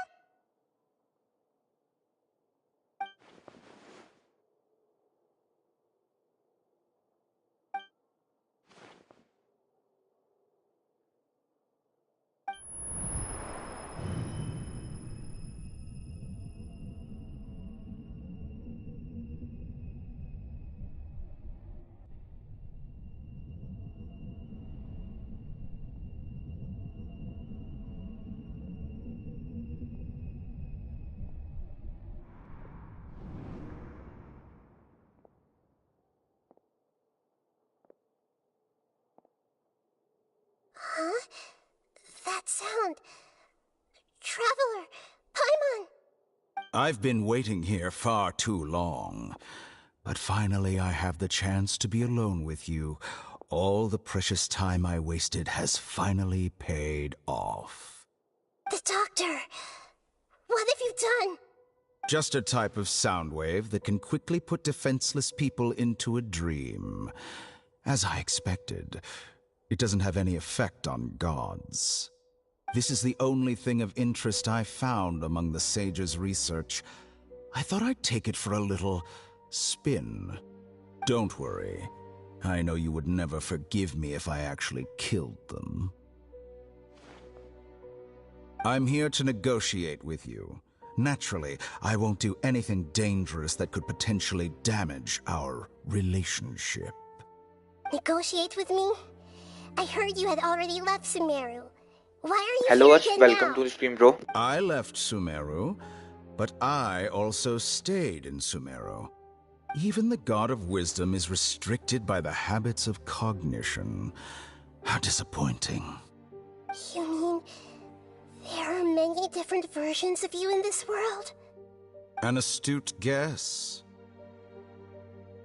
Even the same individual will have different cognitions at different ages. A long time ago, I made a major decision in hopes of preserving all my perspectives of how I observed the world. Observation is the first step of any experiment, but observing the current world doesn't satisfy me. It lacks an important dimension, that of time. So I saved segments of all my ages and made them into independent individuals. That's all there is to it. Indulge me. How does the God of Wisdom find my method of seeking knowledge? It's an insult to the very concept of life. Life inherently has many rules and restrictions, each with its own significance and reason to exist. They can't be broken on a whim. Good. Amazing, even. Indeed, it's difficult for humans to make peace with themselves, not to mention oneself from a different period. Since you were in the academia, why wait until now to show up? You could very well have stopped us and helped that fake god. Simple. Let me ask you this. Would any staff member ever help the subject in the middle of an experiment? It was my experiment. So why should I interfere with the results? The academia saw the plan to create a god as their ultimate goal, yet you only saw it as an ordinary experiment. You really are crazy. If the experiment succeeded, you would have had a new god on your hands. How would you have faced your own god then? Would you still take the same stance? Would you still आज hold तू the boss same fight view miss of करती है yourself? बड़ी क्या है boss fight से I'm first and foremost a scholar. These results should be left to the judgment of the hypothetical me confronted with that outcome. But you're right. And that's exactly why I'm disappointed with the conclusion of this experiment. As an individual, you don't have any sense of belonging. You seem to have even fewer convictions than a typical scholar. Oh no, I certainly have my own convictions. They just don't fit your standards, that's all. All right, that's enough conversation for today. The experiment is over, and it's time to tidy up the equipment and reclaim any useful materials. For example, the Gnosis. Lesser Lord Kusanali, you're an intelligent Archon. I'm sure you understand the disparity in our combat abilities at this time. Besides, you have no way to use that Electro-Gnosis in battle. Didn't you say you were here to negotiate with me? Somehow, it's starting to seem like you intend to take it by force now. I'm merely stating a fact. After all, I'm also a scholar. Naturally, I hope to show proper respect and dignity to the God of Wisdom. Your hypocrisy is built on absolute confidence. I understand your scheme, but... what if I were to destroy the Gnosis now and awaken the heavenly principles? Awaken the heavenly principles? Do you think that's really possible? The heavenly principles have been silent for many years, but the Gnosis are symbols of their control over Tevat and all the laws. Will the destruction of a Gnosis attract the attention of the heavenly principles? And if so, how do the Fatui plan to deal with the consequences? Do you dare to gamble such a possibility with me? Gamble? How surprising. I thought you would show evidence or use rigorous reasoning to prove your point. The word gamble is the last thing I expected to hear from the god of wisdom. But this is a clever move. You must have seen through me when I first captured your consciousness. As a scholar, I respect all possibilities. This has always been my principle and is an essential trait as an experimenter. Indeed, I can't ignore this possibility. So tell me then, what are your conditions?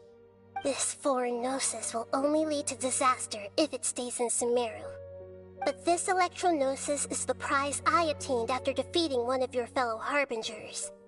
Now, as the one who initiated this cascade of events, shouldn't you pay the corresponding price? Price? Interesting. What price would you have me pay? How about erasing all your other segments? So this is how you wish to restrict me, the most threatening opponent of the Nation of Wisdom. What you request of me is like plucking out the eyes I have placed in the dimension of time. Segments are extraordinarily difficult to make. They require extremely rare resources and enormous amounts of time and effort, requiring me to destroy them all here and now. Bravo. A suitably wise decision on your part. Yes, how very interesting. Can I assume that you have long been wary of me? Among all the versions of me, this segment you see now is the most selfish. If it weren't me, your idea wouldn't have worked. What did you see when you were imprisoned? You were observing me, and that's how you know I've long grown tired of their doubts and endless arguments. Like you said, it's difficult to make peace with yourself. Being as smart as you are, have you managed to do that? I see. If you think all those versions of me are worth a gnosis, then deal. You sure didn't hesitate much. Is the relationship between all the versions of you really that bad? I don't think there's any need to dwell on that. The surplus versions of me can be exchanged for a gnosis. Do you think anyone can offer themselves at a higher price? Besides, with my abilities, it's only a matter of time until I find better perspectives. Perhaps it's best to say, you're just temporarily ahead. But what I'd like to know is, how can you be sure that I've really erased them? I can see your remaining honesty.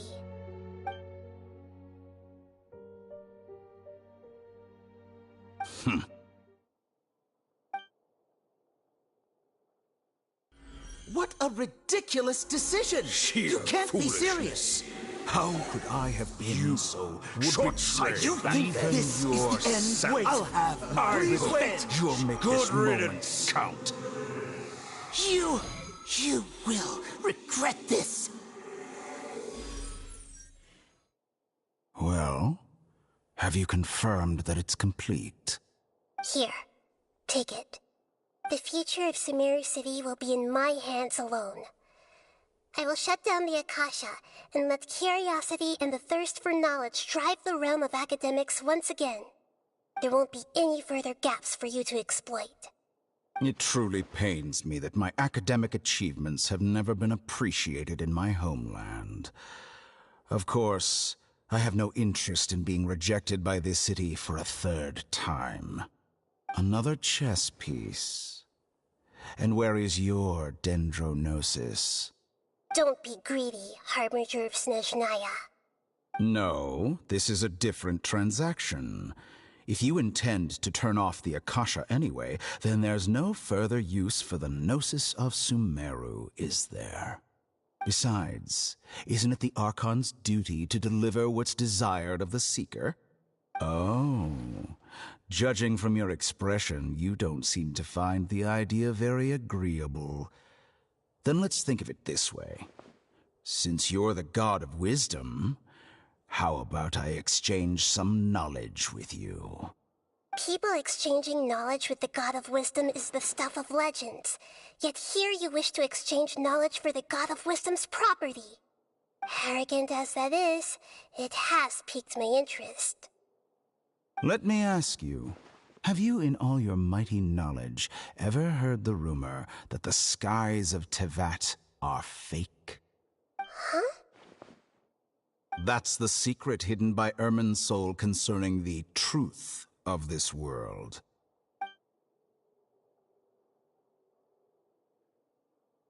Once I finish telling you about this, it will be time for me to say goodbye. With negotiations, we've all gotten what we wanted. I'm very glad I got to meet you like this. Your arrogance may know no bounds, and convictions may mean nothing to you. But I'll still listen to what you have to say.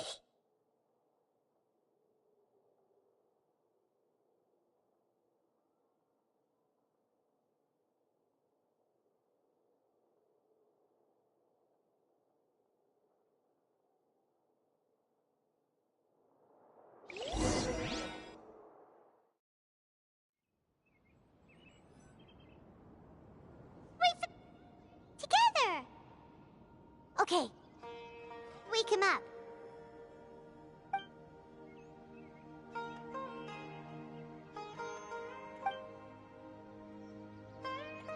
Are you awake? Kali says it's time for breakfast. Come on, get up! Good morning! How are you feeling today? Good to hear. It looks like we've recovered pretty well. Not even Tainari could stop us from going out now, right?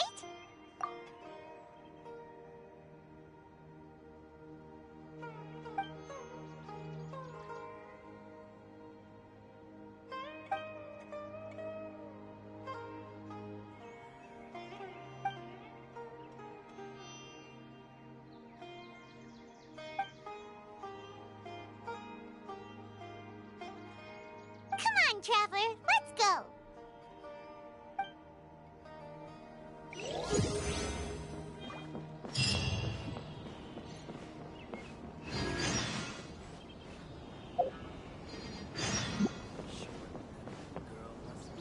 Good morning. Looks like you're awake. Yep, yep. I prepared some breakfast today. Please have a taste.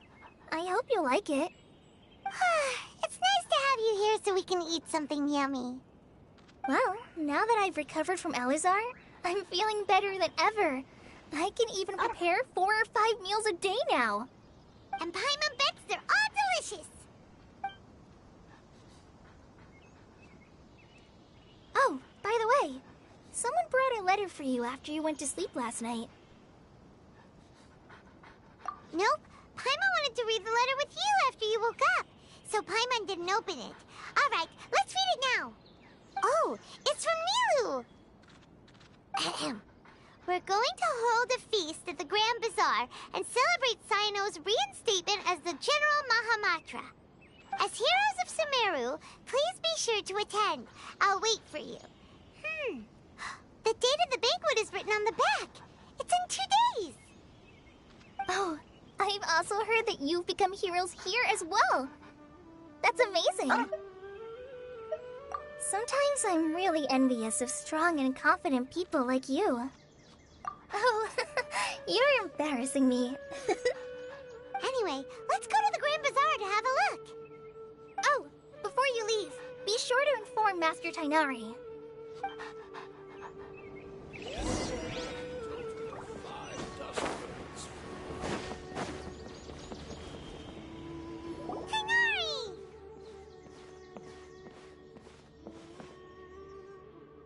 Ah, good morning. How do you feel today? We feel much better. How about you? I'm recovering well, thanks for asking. But from the looks of it, you seem to be already busy with work again. It's fine. I'm not that busy, really. The Elazar patients have recovered, as well as Hypatia. For now, I only need to tend to my Forest Watcher duties. It seems once Irminsul started getting better, everything else started to recover too. Yes, but there are still some residual effects. The withering is one example. Though it won't spread anymore, the existing zones won't just disappear. We forest rangers will still need to do the work. By the way, we have some good news. Sino got his position back. This news is hardly new. He had already mentioned it to me before. Huh? You mean he was already here? Why didn't he come to say hi to us? He visited once, but he was afraid of disturbing you while you were resting. He just asked me a few questions and left. Then you probably already know all about the celebration feast. Celebration feast? No, I haven't heard anything about that. Huh? But didn't Nilu say in her letter that they would celebrate Sino? He didn't tell you? Perhaps. Or, alternatively, he doesn't know about it either. Come to think of it, Sino doesn't seem like the type who'd enjoy a celebration feast. You and Kale are both Sino's close friends. Why don't you come to the feast with us? Kale has taken over some of my tasks these days. I don't think she'll have time for it. Not to mention me. You see, some VIPs have come to the forest recently. Huh? VIPs? Very important Paimons? Well, technically speaking, they are former VIPs. The sages involved in recent incidents have begun their training in the Avidia Forest, and the people they had previously imprisoned have all been released. Huh? Yes, he's a little weak, but he isn't injured and his condition is stable. Lesser Lord Kusanali, in her boundless mercy, has decided to spare Azar and the other wrongdoers. Supposedly, they were ashamed of their shallow ideologies, and have decided to dedicate the rest of their lives to cultivating wisdom in the Avidia Forest. When they learned that Lesser Lord Kusanali had defeated the Balladeer and saved Irminsul, they were shocked at first, but also became happy, feeling that the sacred light guiding them on the path of discovering wisdom had begun to shine once again. As a result, work has increased for the Forest Rangers. That sounds really exhausting. There's nothing we can do, really. But that's another topic. Back to the matter at hand. Are you two planning to head out? Ah, right! We're here to request permission to head out. Would that be okay? You've recovered well. You may go. But be careful. Yay! Will do!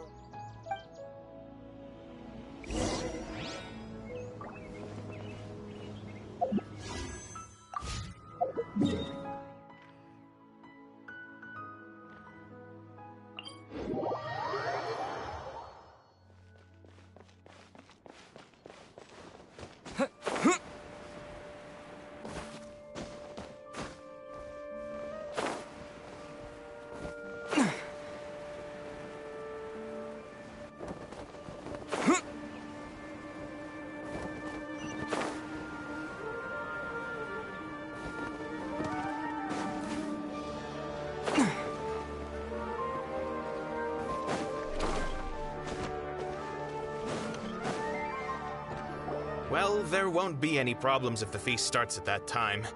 Everything has already been prepared. Mr. Zubair, I finished telling things up here. Well, except for the guests. Is a simple reply really that much to ask of our guests? It's affecting our arrangements. Oh, it'll be fine. Besides, it never hurts to get things ready in advance. I was thinking the same thing. The feast will be held sooner or later, right? Hey, Nilu! Traveler, Paimon! We got your letter, so here we are! You're the best! The other guests haven't even replied yet. Huh? Are we Hello the only Tinku, ones that ਉਹ have ਮੈਨੂੰ arrived? ਪਤਾ ਨਹੀਂ ਚੱਲਿਆ ਤੇਰੇ message the I had someone deliver letters to all of our guests. But maybe everyone is still busy with other things. Look, I get it. Sumeru is in an extremely important period of transition right now, but even if your friends are important figures, they shouldn't just ignore your request like this. Nilu is Sumeru's #1 celebrity after all. You have no idea how happy I am to talk to people with good taste.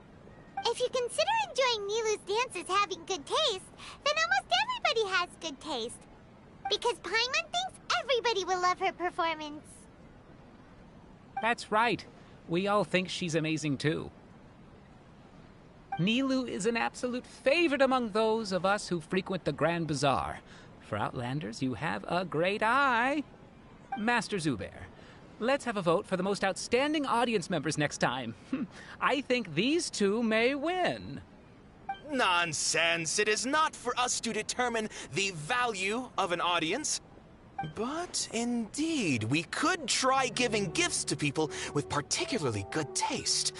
I heard there's a device in Fontaine called a camera that can record people's appearances as pictures.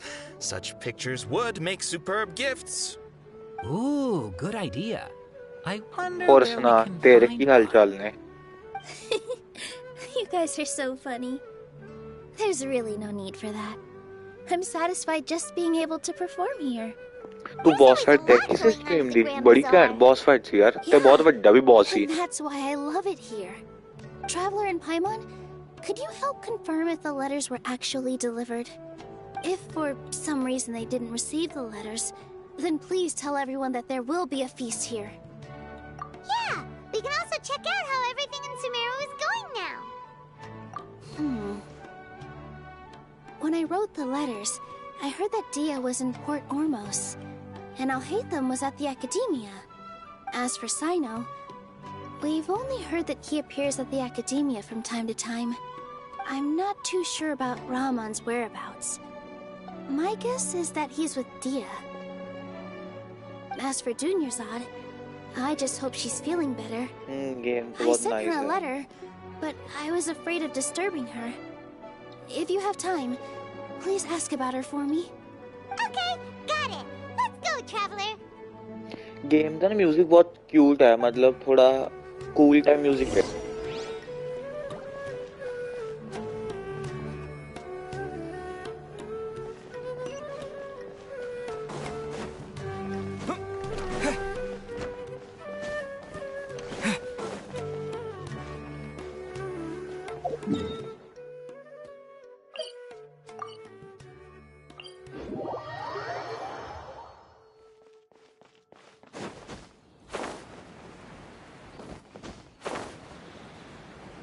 ਆ game ਨਾ ਵੈਸੇ ਮੈਨੂੰ 3 ਸਾਲ ਪਹਿਲਾਂ ਖੇਲਣੀ ਚਾਹੀਦੀ ਸੀ ਪਰ ਨਾ ਤਦ ਮੈਨੂੰ ਇਸ ਗੇਮ ਬਾਰੇ ਇੰਨਾ ਪਤਾ ਨਹੀਂ ਸੀ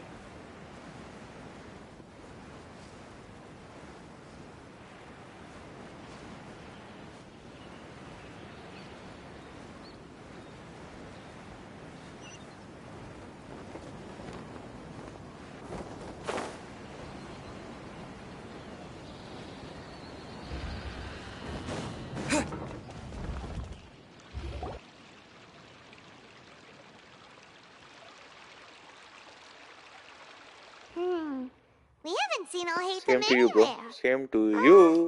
Let's ask that person over there.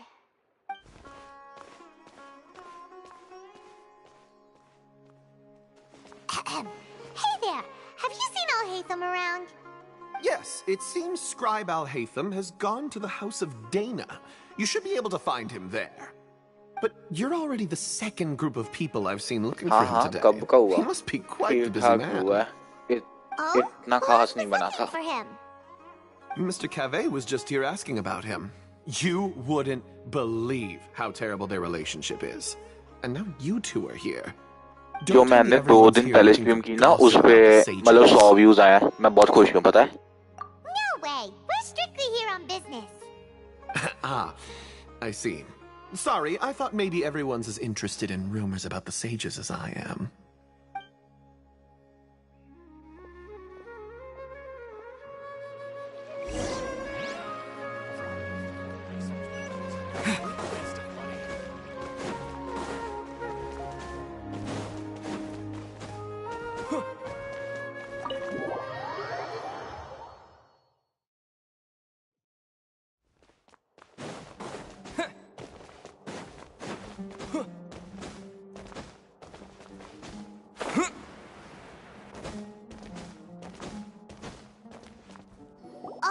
Him should be around here somewhere, right? Oh, he's over there! But it looks like he might not have time for us. Just put down that worthless book and tell me what happened in the academia. This is not just some worthless book. Do you have any idea how difficult it is to find a physical book like this in Sumeru? It doesn't matter. It's probably just another thing that you used your authority to get your hands on anyway. Just put it aside. Listen, I came back today only to hear that the sages have disappeared.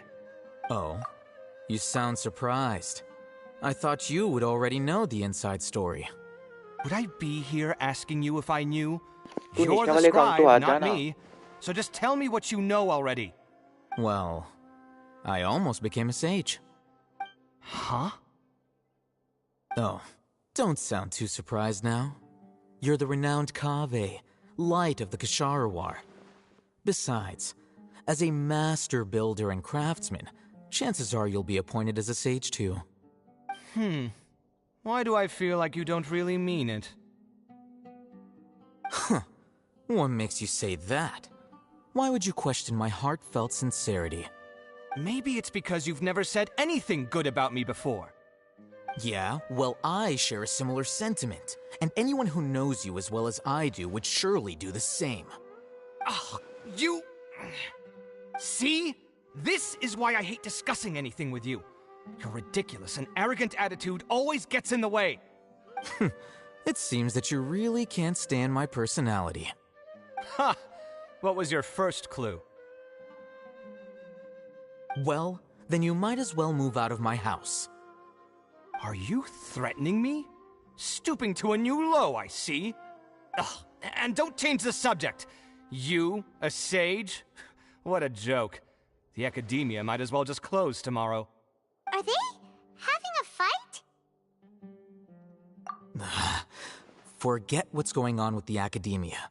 Haven't you been busy with your construction project? Tell me, when are you going to build yourself a mansion? Don't get me started. I get angry just thinking about it. So, what great building did our master architect work on this time? Like I need to tell you.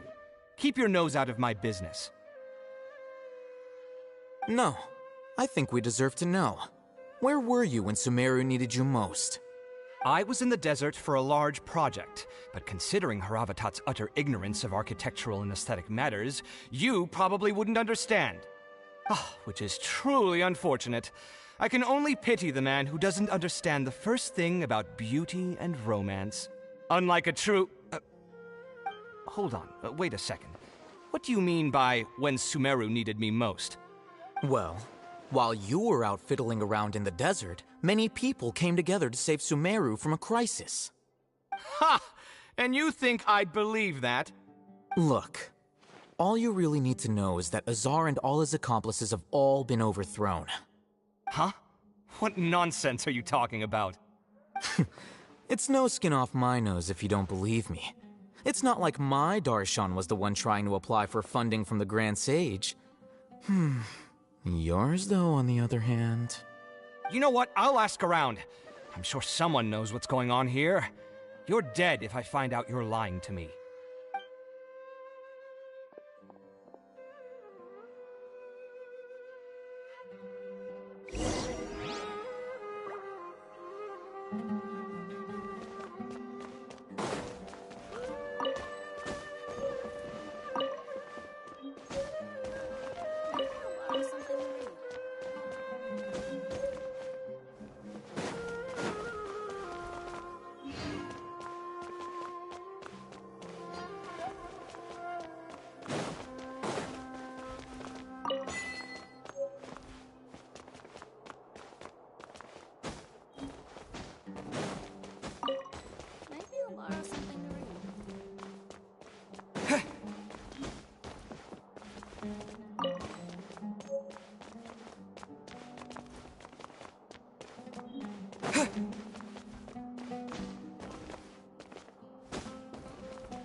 Oh, it's you two.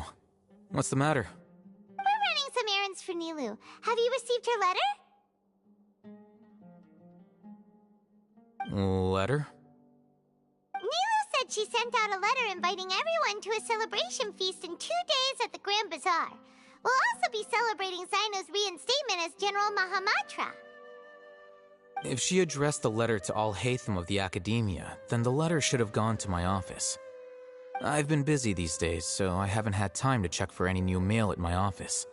I only now have some free time to attend to personal matters. Have you always been so busy with your work? Of course not. I'm only busy these days because several sages have been dismissed recently and the whole Academia was practically turned upside down. Kainari told us they all went to train in the Avidia Forest. Apparently they will spend the rest of their lives there. That is already the best possible ending for the likes of them. 4 of the 6 great sages were possessed by their desire for power and attempted to create a new god. In order to pull it off, they even imprisoned the other 2 rational sages. To imagine such things could take place in the Academia. I don't know where to begin. Yeah, you're right. Huh. Feels kind of strange to hear them called that after all this time. But then again, the 6 great schools sounded pretty impressive too. Yes, at least that's how they're supposed to sound. It's said that when the Academia was first founded, the Dendro Archon herself established the 6 great schools, each representing one of the 6 different types of wisdom. Numerous Darshans have sprung up and faded. Only the 6 Darshans attaching themselves to the 6 great schools have stood the test of time and obtained permanent seats in the Academia. Now, the 6 Darshans are nearly synonymous with the 6 great schools, and the leaders selected for the schools are the 6 great sages. Among the 6 great sages, there is one central leader, the Grand Sage. Unfortunately, only the sages from Vahumana and Amorta remain now. They were imprisoned for opposing Azar, and were only rescued after Azar's downfall. So who's managing things in the other 4 schools now? Do they need to find someone new? Yes. Normally, new sages are selected based on a strict set of criteria. Oh, didn't you just say something about becoming a sage? If they pick you, then we'd have a huge connection in Sumeru. Yes, about that. You didn't let me finish my sentence. The person in charge of personnel affairs nominated me to be the Grand Sage in place of Azar and help Lesser Lord Kusanali manage the Academia. But I refused. Huh? But why? Ugh, can't you be a little more ambitious? I'm not even interested in being one of the 6 great sages. Like I said before, I don't like being a leader. Oh, all right. So are you busy these days trying to find others to take the job? That's not my job either. I'm only responsible for handling important affairs within the Academia before the new sages take office. And the first thing I'll do is reject Kasharawar's application for funding. By the way, who was that other person just now? Is he your friend? Do we look like friends? Paimon doesn't know. That's why Paimon's asking. His name is Kaveh, my roommate. You could say he's the representative for Ksharawar scholars. Which is exactly why he always has so many problems. So everything that's happened recently must be a huge change for the people of Sumeru. Such is the work of the Academia Scribe. Well, anyway, no matter how busy you are, since you are our planner, remember to attend the celebration feast in 2 days. Alright, I'll see you there.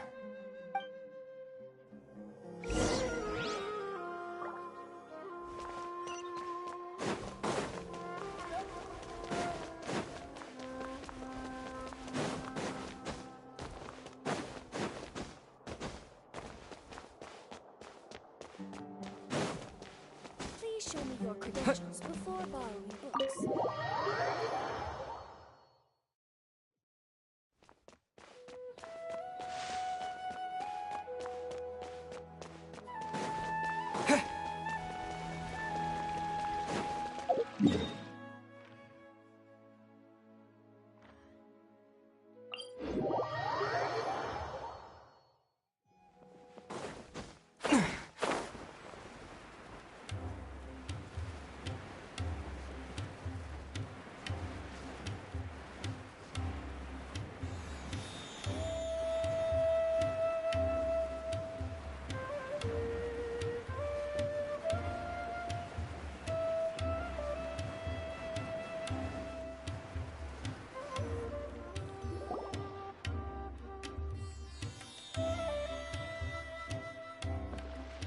This is Port Ormos.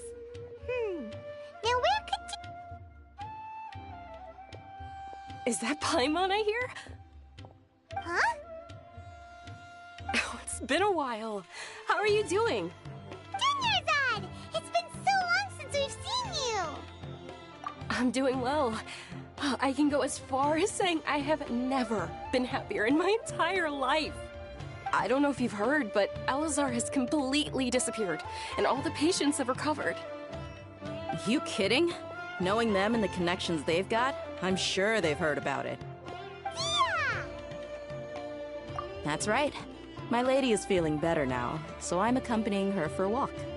Why do you still call me that, Dia? You've already informed my father of your resignation. I guess I'm just used to calling you my lady. Old habits die hard.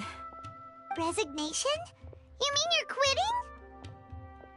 Yeah, I might start losing my edge if I keep being a bodyguard for the Homayanis. You know that my parents and I are fond of you, and that we appreciate you very much. It wouldn't be a problem if you wish to continue to be our bodyguard. I'm not a woman that's easily persuaded. You should know that by now, my lady. When I took this job, I had already decided that I'd quit as soon as you'd recovered. It's time for me to get back out there and chase that horizon. So what are you gonna do now if you're not gonna be a bodyguard anymore? I want to take a risky job and put my body to the test again. Huh? But we literally just finished one of the most dangerous jobs ever! Are you getting bored already? I know. If I hadn't joined in that plan with you, I wouldn't have come up with this idea. I guess I still get fired up by that feeling of going all out in a fight. It made me realize that I'm still a mercenary through and through.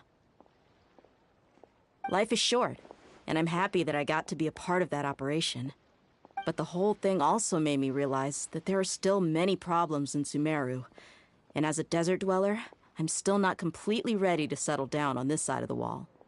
Well, I remember a friend had someone bring you a message. You mean I'll hate them? I didn't expect him to still remember that. I thought he was joking. We just came from talking with Alhaitham at the Academia. Did he tell you that he suggested that I come work at the Academia? What? I heard that Azar and his cronies fell from power, and Alhaitham told me that now was a good time to find a job in the Academia, but only if I wanted to. Whoa. Paimon can't see you being anything other than a mercenary. Me neither. But I think Dia would look great dressed up as a scholar. Ugh, forget about it. I wouldn't last 10 seconds in there. Alhaitham probably just liked the way I worked and knew I'm good in a fight. So he suggested I find some work in the Academia. But you know, if you take him up on the offer, Sino might actually agree and let you become a Matra. Because you're super amazing! The Matra have all the talent they need as long as they have Sino. I prefer to be free to live however I choose. In fact, I chose this job from the very start because I knew it'd be right up my alley. Even if being a mercenary means facing all kinds of danger. A lion has to return to the wild sooner or later. If anything, being your bodyguard has been unfamiliar territory for me. I don't want to see you go, but I'll respect your decision. I'm glad to hear you say that. Come on, no need for the sad face. It's not like we'll never meet again. Once the whole Dendro Archon thing is settled, everything in Sumeru will take a turn for the better. That makes me happy too. But a peaceful society will probably mean less demand for mercenaries like me. Before long, we'll be a dying breed. So I'd better get to work while I still can. Huh? But wait a second! You make it sound like you're leaving now! Well, no, not yet at least. I promised my lady I'd stick around until next week. So, have you been in Port Ormos this entire time? We were wondering if you had received a letter from Nilu. Oh, did Nilu write to us? She heard that you were seen in Port Ormos, so she sent the letter here. Huh. It was probably sent to the inn that we're staying at. My lady has been very energetic lately, and keeps taking me on hikes. staying out even into the night. By the time we get back, the receptionist is usually off napping on the job. Right, and we tend to leave quite early in the morning, so the old man on duty is also usually dozing off. So what it really sounds like is that the person on duty is always asleep. I bet the letter's at the reception desk. I'll go check later. No wonder there wasn't a reply. You never received the letter. Good thing Nilu asked us to come and check on that. Sorry to make you two come all the way out here. It must be something important for Nilu to specifically write to us like that. Yes, she said they were preparing a victory feast in the Grand Bazaar, and will also be celebrating Sino's reinstatement as General Mahamatra. She was hoping you could come. Great! I'll be sure to attend. Count me in too. But is there some sort of dress code or anything for the feast? Can I just show up looking like this? Since it's being organized by Nilu, I don't think she'll be too picky about that. If anything, I think she wants to see us as our most natural selves. All right, then this is how I'll show up. The feast will be held in 2 days, so don't forget. Sure. Thank you so much for letting us know. We'll see you there. Oh, by the way, do you happen to know where Sino and Raman are? The General Mahamatra always comes and goes without a trace. Normally no one knows his whereabouts. Oh. But last time we met, he mentioned that he had something to do in Aru Village. You can try your luck there. As for Raman, your guess is as good as mine. I only remember he said that he had something to discuss with Sino. You can ask Sino when you meet him.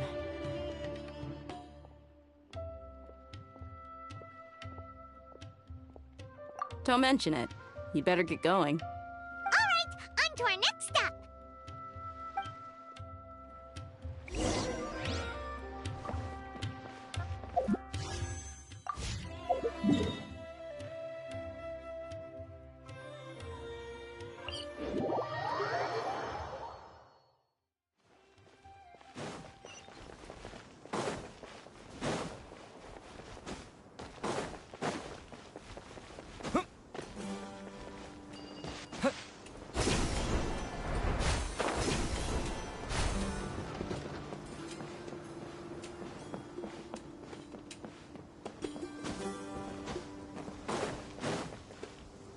It's been a while since we last visited Aru Village. Ah, there's Sino!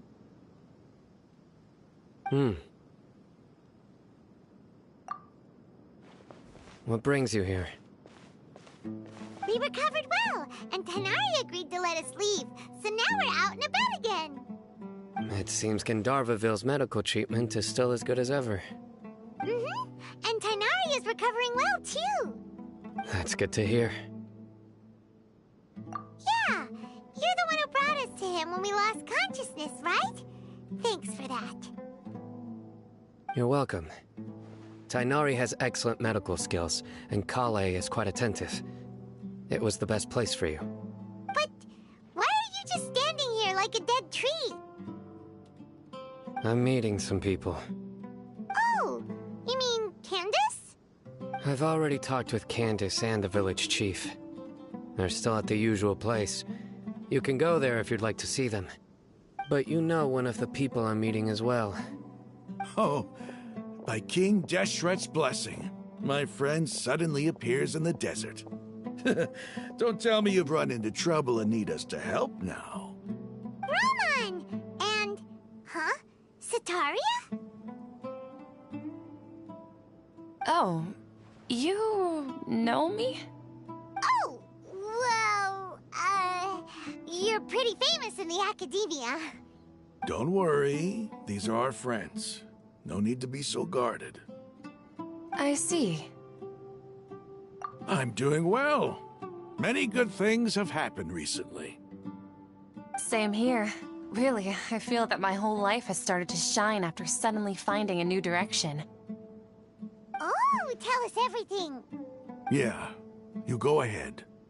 Alright, well, I suppose I should start by saying I've decided to leave the academia. What? It's not that I've given up on being a scholar. Instead, you could say I've found a new identity. I will no longer pursue research like a typical scholar, but I have not completely given up on my relationship to knowledge either. I can see what you're saying now. What do you mean?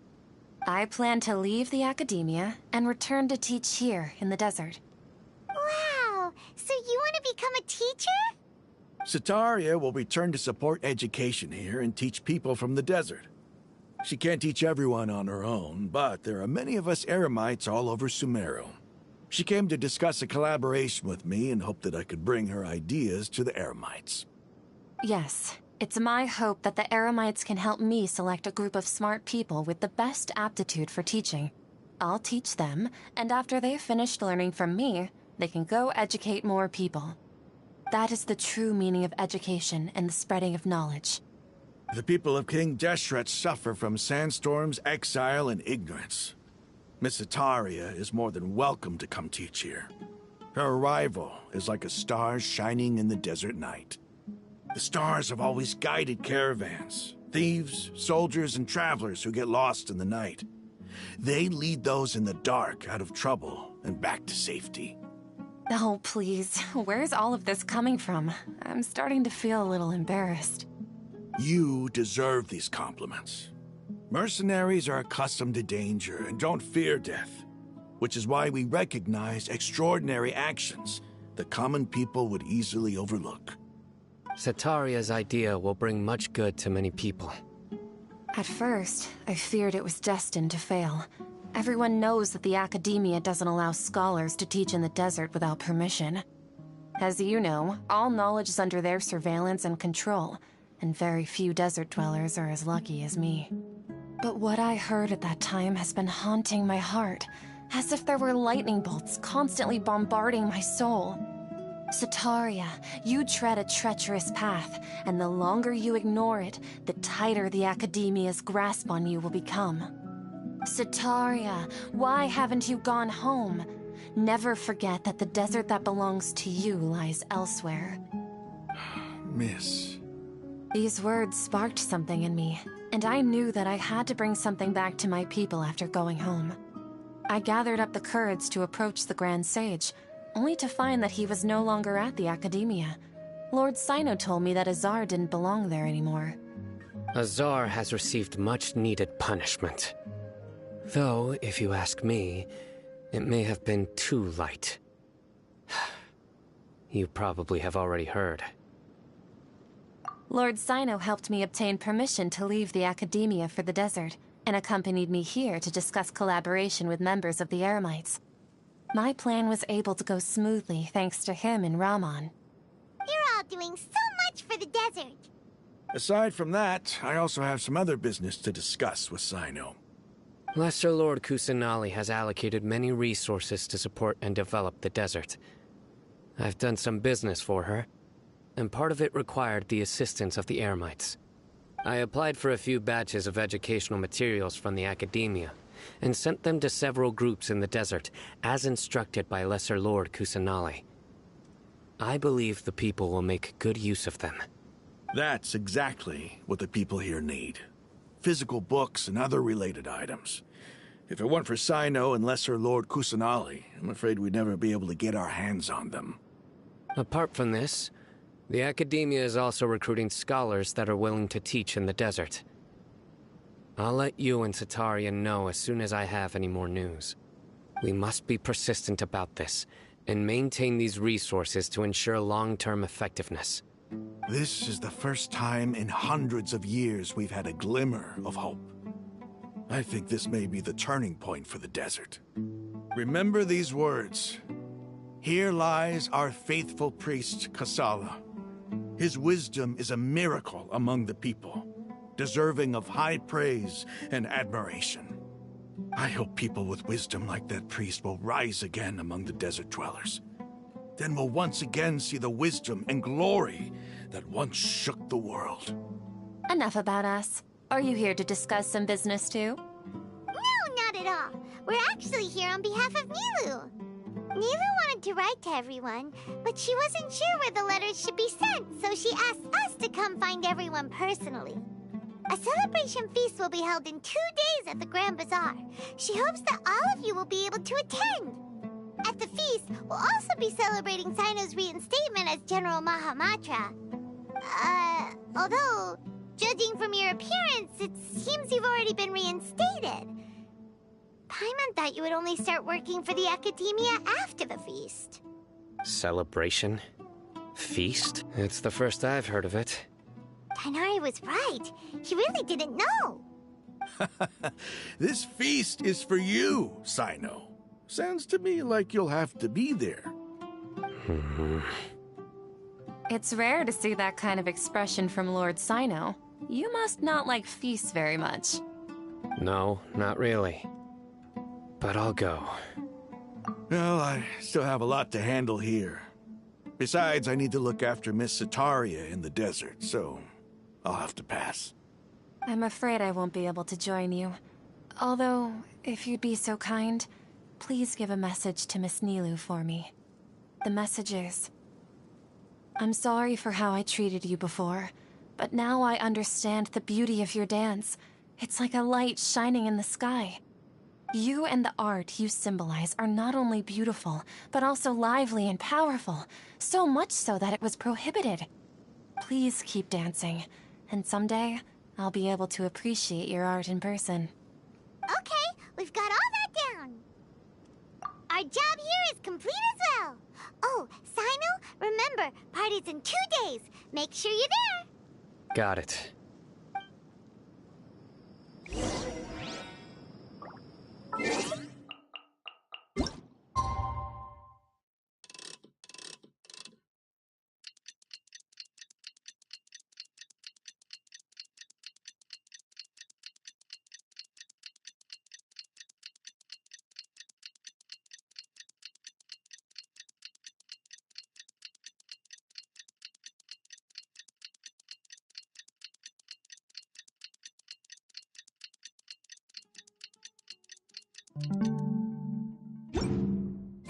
Today's the big day. Let's go to the great...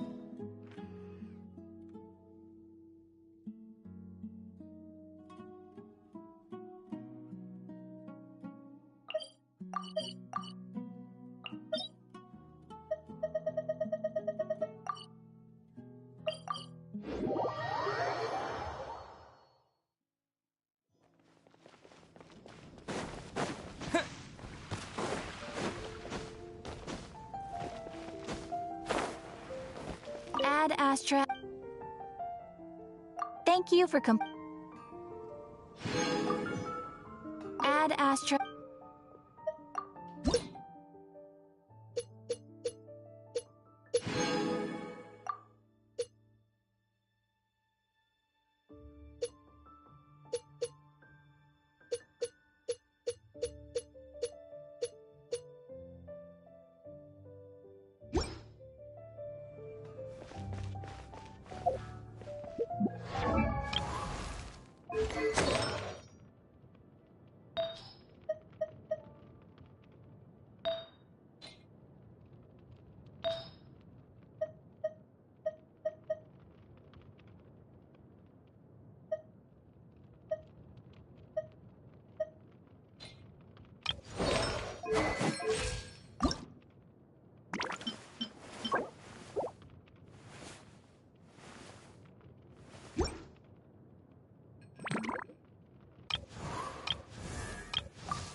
I created another universe and founded paradise for...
Everybody's already here.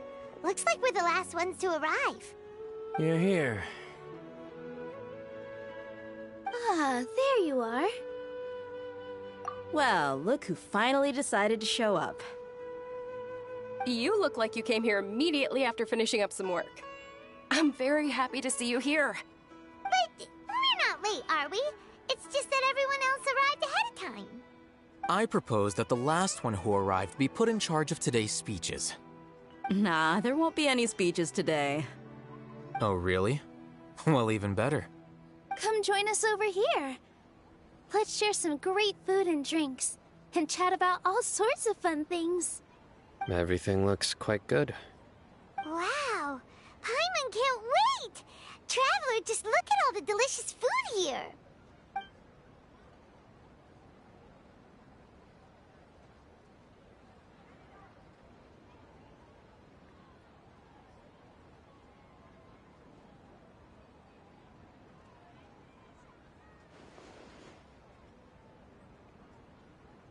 Whoa!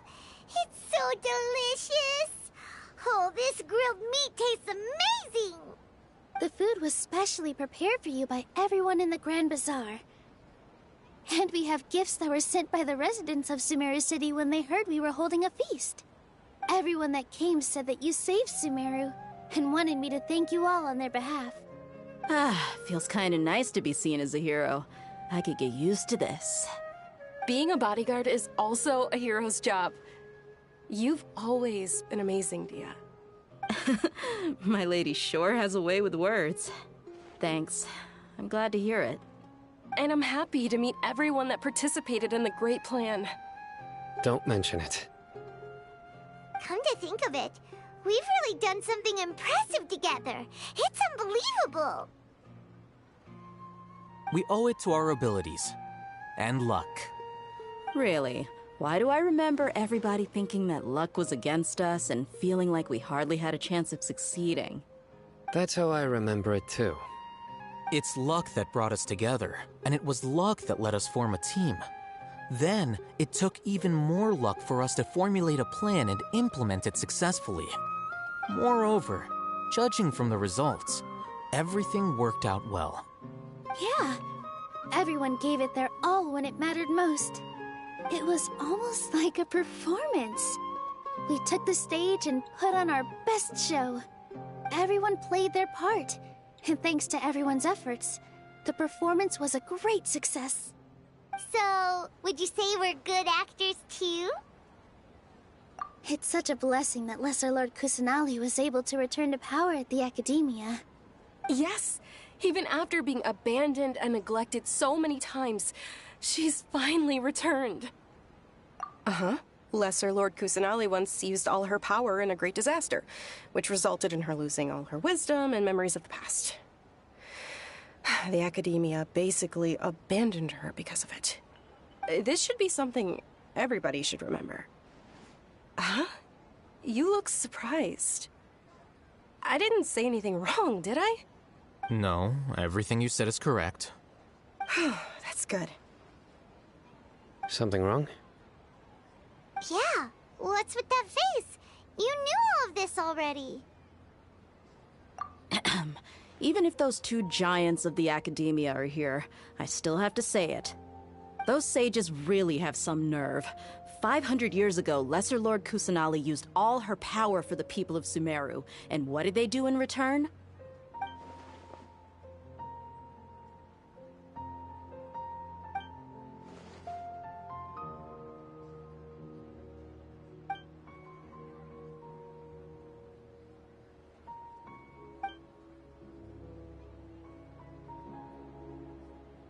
If you bite the hand that feeds you, don't act surprised when it turns into a knuckle sandwich, right, Sino? Perhaps I shouldn't say this, but their treatment of Lesser Lord Kusanali calls for a more severe punishment. You could simply tell Lesser Lord Kusanali that you wish to have Azar and his accomplices severely punished. I respect our deity's decision, and won't interfere in any way. While we're on this topic, why didn't you accept the Academia's invitation to become the Grand Sage? Are you trying to say that I'm fit to be a sage? Not at all. but every person handling the selection process has said that you are the most suitable candidate to lead the academia right now. Why? Because he dethroned Azar from power? Could you try to put it another way? This is a good thing, yet you're making it sound like I overthrew Azar for my own personal gain. But seriously, though, I always wondered if you had some personal motives behind it. I did have my own motive, but it had nothing to do with being a sage. If the rules of our nation were suddenly cast by the wayside, then it wouldn't be long until chaos ensued. I had no intention of letting their dreams disrupt my life. By that, you mean your life working as the Academia's scribe? Precisely. Wait, is that all? So, that's the only reason why you joined us and came up with all those plans? It's reason enough. You've certainly got quite the personality. You flatter me. All right then. How about you? You've already resumed work as the General Mahamatra, right? That's right. Will you be happy with that life? It's not about being happy. There are merely a lot of things that I must do. Even so, keep your spirits up and try to be happy, okay? And try to smile more every day. Just like I'm doing now. Thank you. I'll keep that in mind.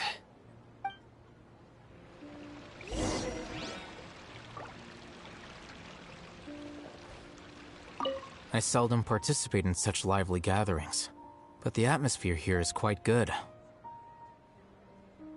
No. This gathering today has a unique meaning. The Grand Bazaar is lively because the people here feel happiness from the bottom of their hearts, unlike the farces at the Academia. That happiness is an emotion that'll be forever alien to those bookworms who have driven themselves insane by studying. I seem to have taken both keys when I left the house. Oh well.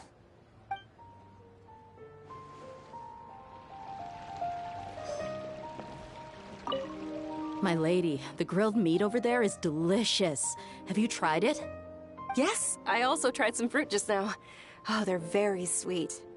What an amazing place to relax. No wonder everybody likes to rest at the Grand Bazaar. You said it. Oh, look who else is here. Hello. Oh, I'm so happy Nilu invited everybody. Oh, now I have the chance to meet all the heroes. Hey, less of that polite chit-chat and more eating and drinking. The feast is about having fun, not stuffy formalities.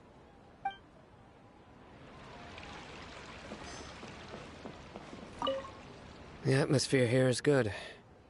And everything is delicious. Yeah. I don't often come to such places. But it feels quite good. I have a lot to handle these days. Otherwise, I could show you around. There's always next time.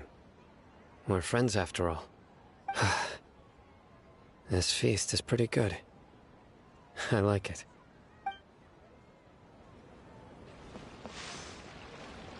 Ah, there you are, traveler. Well, how is it? Are you enjoying the feast today? If there's anything you're unhappy with, just let me know. That's good. It's the first time I've ever invited so many exceptional people to one place. I was a little nervous myself. You see, every guest here is quite extraordinary. It's unbelievable that we've got everyone together here. Almost like a fairy tale. Make sure you live it up tonight. I'll be happy as long as you're enjoying yourselves. I'm honored to have her think of me this way. If I have a chance in the future, I would really like to invite her to one of my performances. I can't explain why, but I just feel elated right now. Thank you.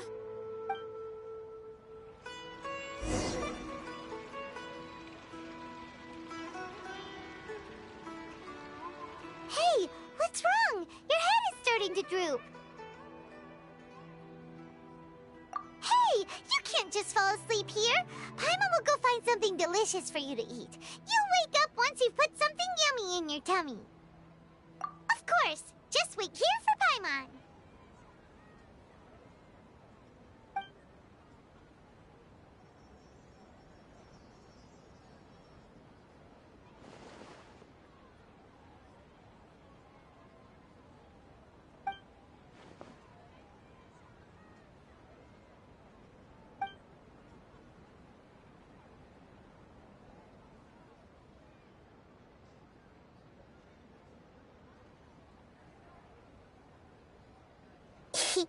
It's me.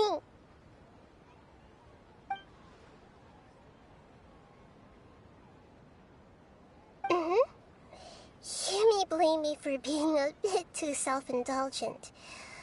I was thinking about talking with you, and the next thing I knew, I had made a connection with you. The connection between us is amazing. It's like flora and the fence it grows upon.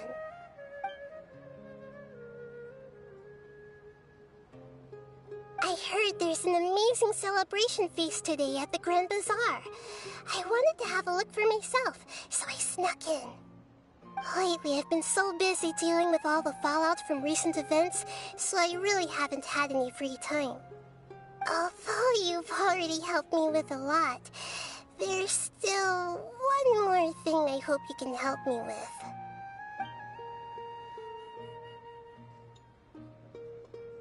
Please say thank you to everyone for me.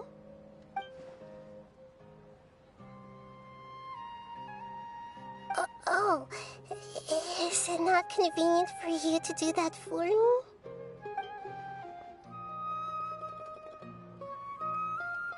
But if I just show up all of a sudden, people will become all quiet and stiff, won't they?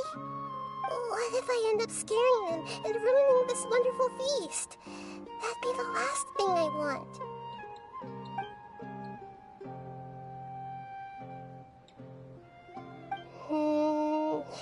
Let me think about it. Okay.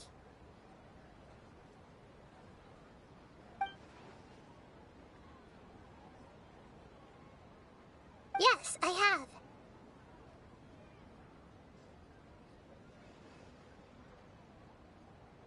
You said I should go thank everyone as myself, right? So, I've decided to borrow your body for the time being. Please don't blame me. The flora also climbs up to the fence to get closer to the sky.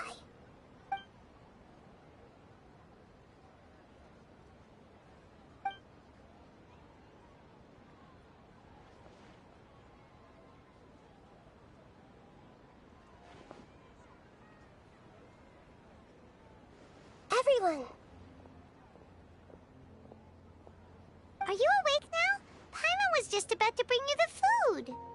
It's me. Huh? That voice. Nahida? Hold up. What's going on? I didn't expect to have a conversation with the consciousness of Lesser Lord Kusanali in the Grand Bazaar. Interesting. Is this also a part of the feast? No, of course not. Are you Lesser Lord Kusanali? Hello, Nilu. You know who I am? Yes, I already know every one of you.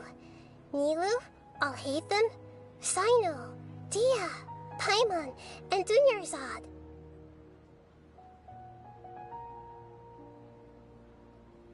Lesser Lord Kusanali? I took the liberty of occupying the traveler's body so that I could thank all of you in person. Thank you so much for rescuing me, even if that meant placing your own safety in peril and taking the risk of becoming enemies with the Academia, the sages, the doctor, the balladeer, and even the entirety of Sumeru. Without you, without any of you, I would have been in a much more difficult situation. Had you not helped me to resolve the crisis, not only I, but Sumeru and even the entirety of Teyvat would have suffered great misfortune. People refer to you as the heroes who managed to rescue a god. I'm quite fond of this name. It not only explains your identities, but also bears witness to your relationship with me. Please, allow me to present to you my most sincere gratitude. Lesser Lord Kusanali, you... You have done so much for Sumeru, and I didn't even have a chance to do anything for you. You don't have to do this. Dinyarzad, the suffering you endured during your illness is also proof of you being with me and praying for me. Thank you. You don't need to be so ceremonious. It's always been my duty to protect you. This is how the relationship between the Academia and Dendro Archon should be. We just did what was necessary and set things back on the right path. You're an Archon, but you act so humble. You really don't need to be so polite with us. I'm honored to have been able to take part in this plan. I hoped you liked the dance I dedicated to you. Thank you, all of you.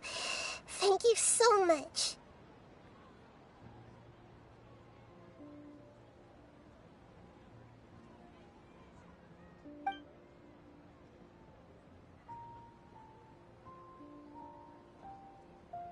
Yeah.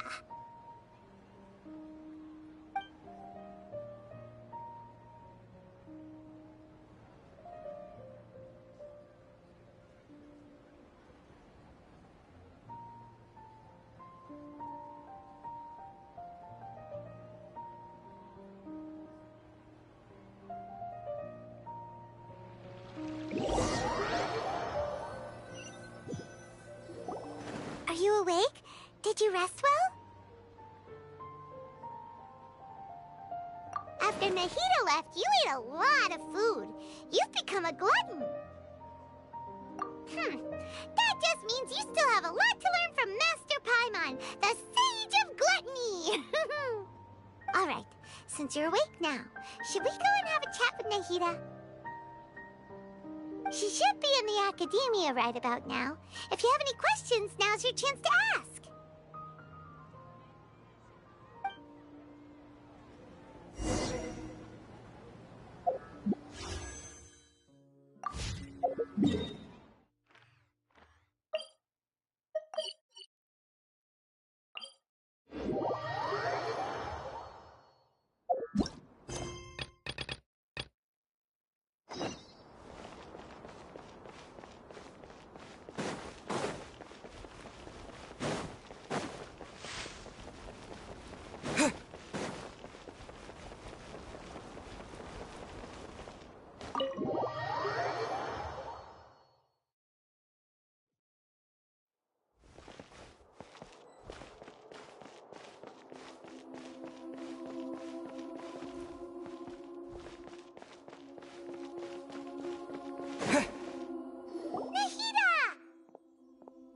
Hello, Traveler and Paimon.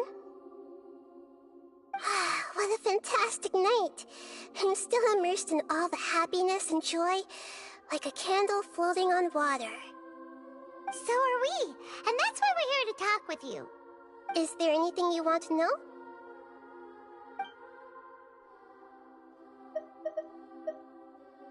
Are you sure?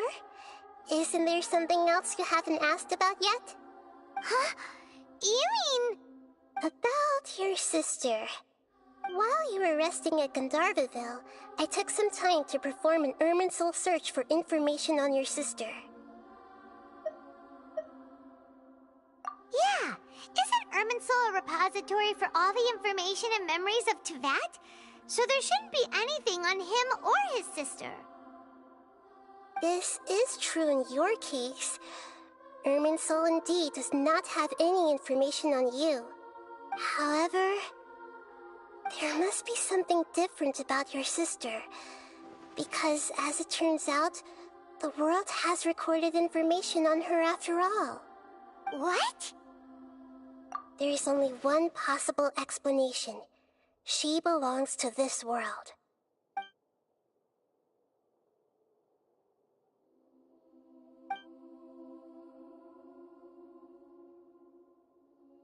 But nothing about this makes any sense!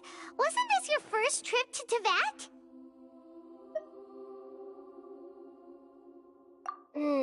According to the records I was able to access, your sibling suddenly appeared in Conria. After the Conria disaster, She began her journey through the 7 nations of Teyvat. But just as her journey was about to reach its conclusion, the Irminsul records on her suddenly become fuzzy. What do you mean, fuzzy? Did something happen to her? All I know for sure is that somebody, for reasons only they can know, is deliberately obfuscating her fate. And whoever it is, if they can do that, who knows what else they're capable of. But even that wouldn't explain how she somehow comes from this world.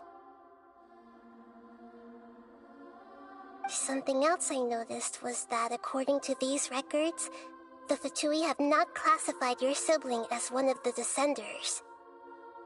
What's a Descender? Paimon's never heard of it. Look, I'm sure you must be curious about the information I received from the Fatui in return for my gnosis, right? A very important part of the intel was about this world's Descenders. External beings, ones that don't belong to this world. Traveler, you are Teyvat's 4th Descender. Huh? So the Fatui count 3 other Descenders before the Traveler, and his sister isn't even one of them? That's right. My current hypothesis is that the first Descender was likely what we now call the Heavenly Principles. As for the other Descenders, I still need to verify their existence. It could take me some time. Paimon's head's about to burst from all this crazy new information. And yet, even knowing all this, I'm sure you must still have a lot of unanswered questions. I must say, I truly regret that I can't help you more as the God of Wisdom. There are many questions in my heart as well. I will need some time to go through each one of them. And soon, you'll also begin your journey anew and depart from Sumeru. I'm very interested in your future. It's a journey that can't be observed or recorded by this world. If fate is the ultimate knowledge, then your future will be the ultimate fate. Paimon's sure glad we got to meet you, Nahida. The pleasure is all mine. I can't thank you enough. Alright, that's enough talk for today. If you ever miss me, just close your eyes, and maybe I'll appear in your dreams.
Wait, you're that blonde traveler who's on a journey to all corners of Teyvat, right?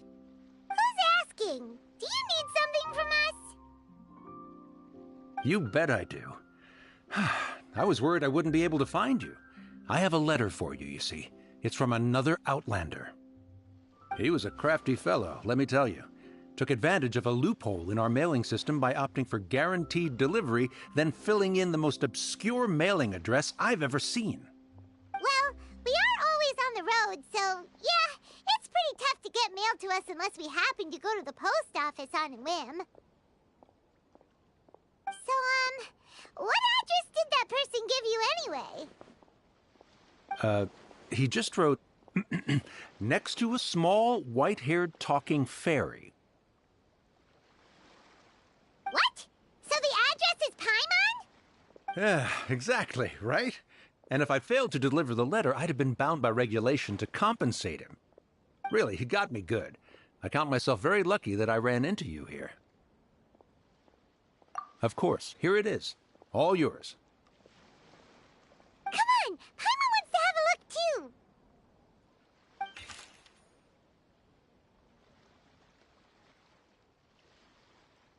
Kaya, huh? So he's here in Sumeru. Now that Paimon thinks about it, Crafty does describe him pretty well. From what he wrote in the letter, it looks like he didn't think there was much chance of it reaching us. Or maybe he's just being sneaky. Do you think he's making this sound like a miracle of fate so that we'd have to go meet up with him? Yeah, you're right. It's always nice to see old friends. The letter says that he hangs out at Jafar Tavern every afternoon. Perhaps we should drop in on him then, huh?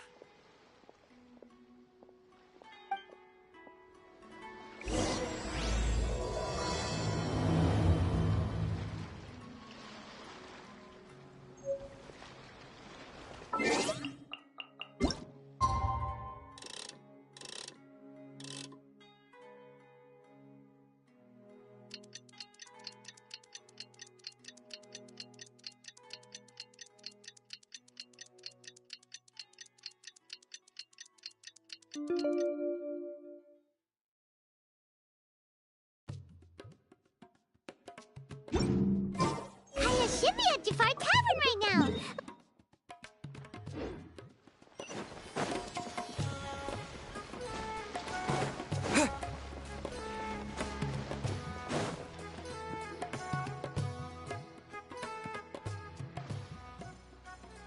I'll have something I haven't tried yet, boss.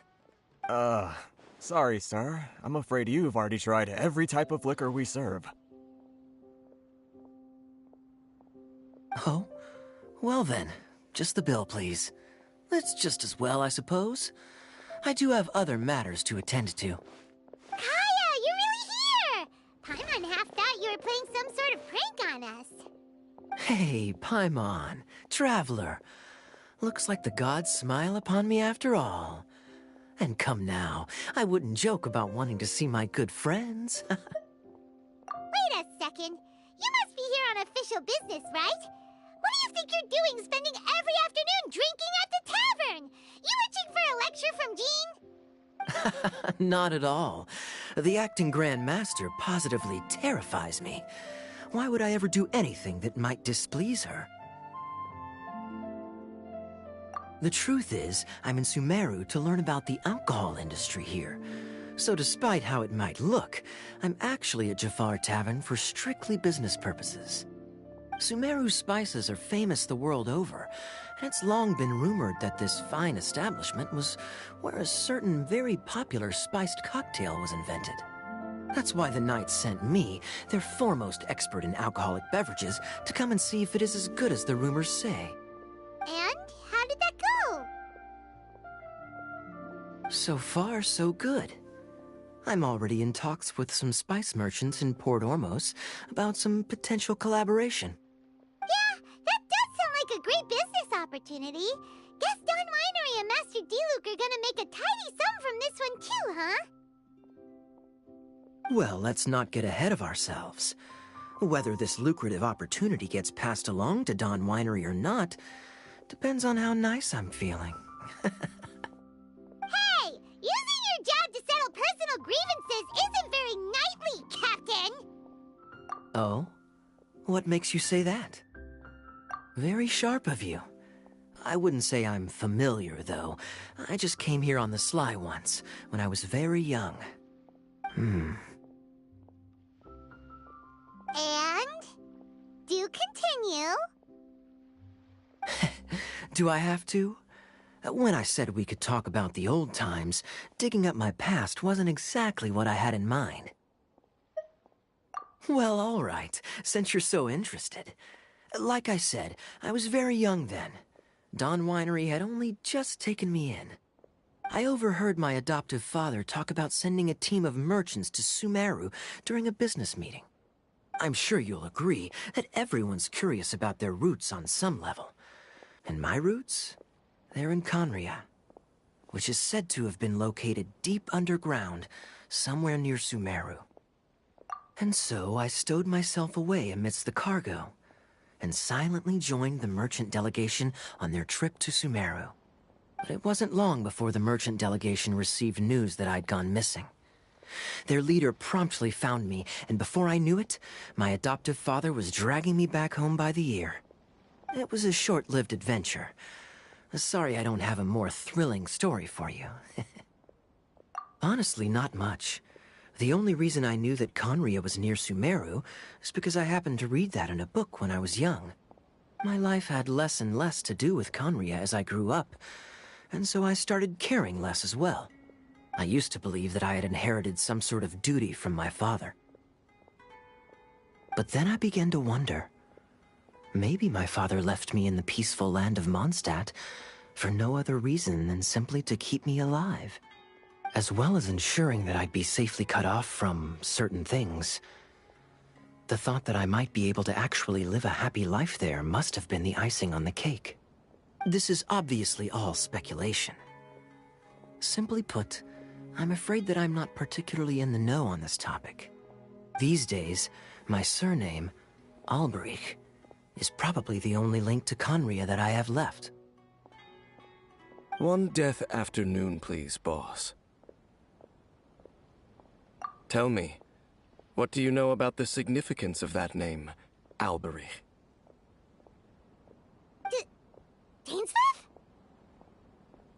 Ah, you've decided to join us. I was wondering how long you planned on listening in. I believe I've seen you before in Mondstadt. Dainsleif, if I'm not mistaken. So you remember me. Then we are already acquainted, Kaya Alberich, descendant of the Abyss Order's founder. Huh? What? I take it that you weren't aware of this until now, Kaya. Or you wouldn't have been so forthcoming with your surname. Oh my. That's quite a lot of baggage for a surname, isn't it? Though I must say, it does confirm an old suspicion of mine. I suppose that was why my father left me in Mondstadt after all. I'm surprised that you take me at my word without the faintest hint of skepticism. Well, perhaps what you told me just happens to answer some questions I carry in my memories. And in any case, I recognize your eyes. You're a pure-blood Conrian, aren't you? Very clever. Forgive me for being direct, but I sincerely hope this new knowledge doesn't change anything. If you've already let go of your ties to the past, then keep it that way. Kaya, you're not involved with the Abyss Order in any way, are you? Hey, hold on now. This conversation has taken a rather sudden turn for the deadly serious. And I'm afraid that as someone from Mondstadt, I'm not accustomed to this sort of atmosphere. So what if I know my ancestry? Do I strike you as the type who would be bound by that kind of thing? Relax. I'll be just as delighted to hunt down the Abyss Order tomorrow as I have always been. Either way, looks like we're out of time. I've got a spice merchant to meet in a minute, so I'll leave the three of you to carry on the conversation without me. Well, alright then. You go do your thing, Kaya. See you around. And Dainsleif, no need to listen in from the sidelines next time we meet. Let me buy you a drink. You don't really trust him, do you, Dane? You're both from Conria, but you get on like oil and water. The fact is, I still do not know him well. It would be meaningless for me to jump to conclusions. But can a person truly be unaffected by their ancestry? This remains to be seen. Well, I suspect that they call your sister their princess, precisely because there is a succession of sorts. Oh, so if she was the founder, she'd be the queen, right? I mean to investigate the Loom of Fate. Do you remember that name? Yeah, the Abyss Order's evil plan! We learned about that back in Mondstadt. Not new. Not exactly. My memories suffer from erosion. But while I was recovering my health recently, I suddenly remembered something. Your sister. She mentioned the Loom of Fate back when we traveled together. Apparently so. I was also quite surprised when these memories tallied up. I recall that we were traveling to Sumeru when the matter was brought up. So, you're going to the place that she mentioned back then? Correct. At that time, they must have been introduced in one way or another to this concept. If I recall correctly, we were somewhere in Avidya Forest then. Well, what are we waiting for? Let's go! Maybe we'll discover some secret that's lain hidden for hundreds of years! No. Now is not the time. No, it's just... I'm still waiting for my drink.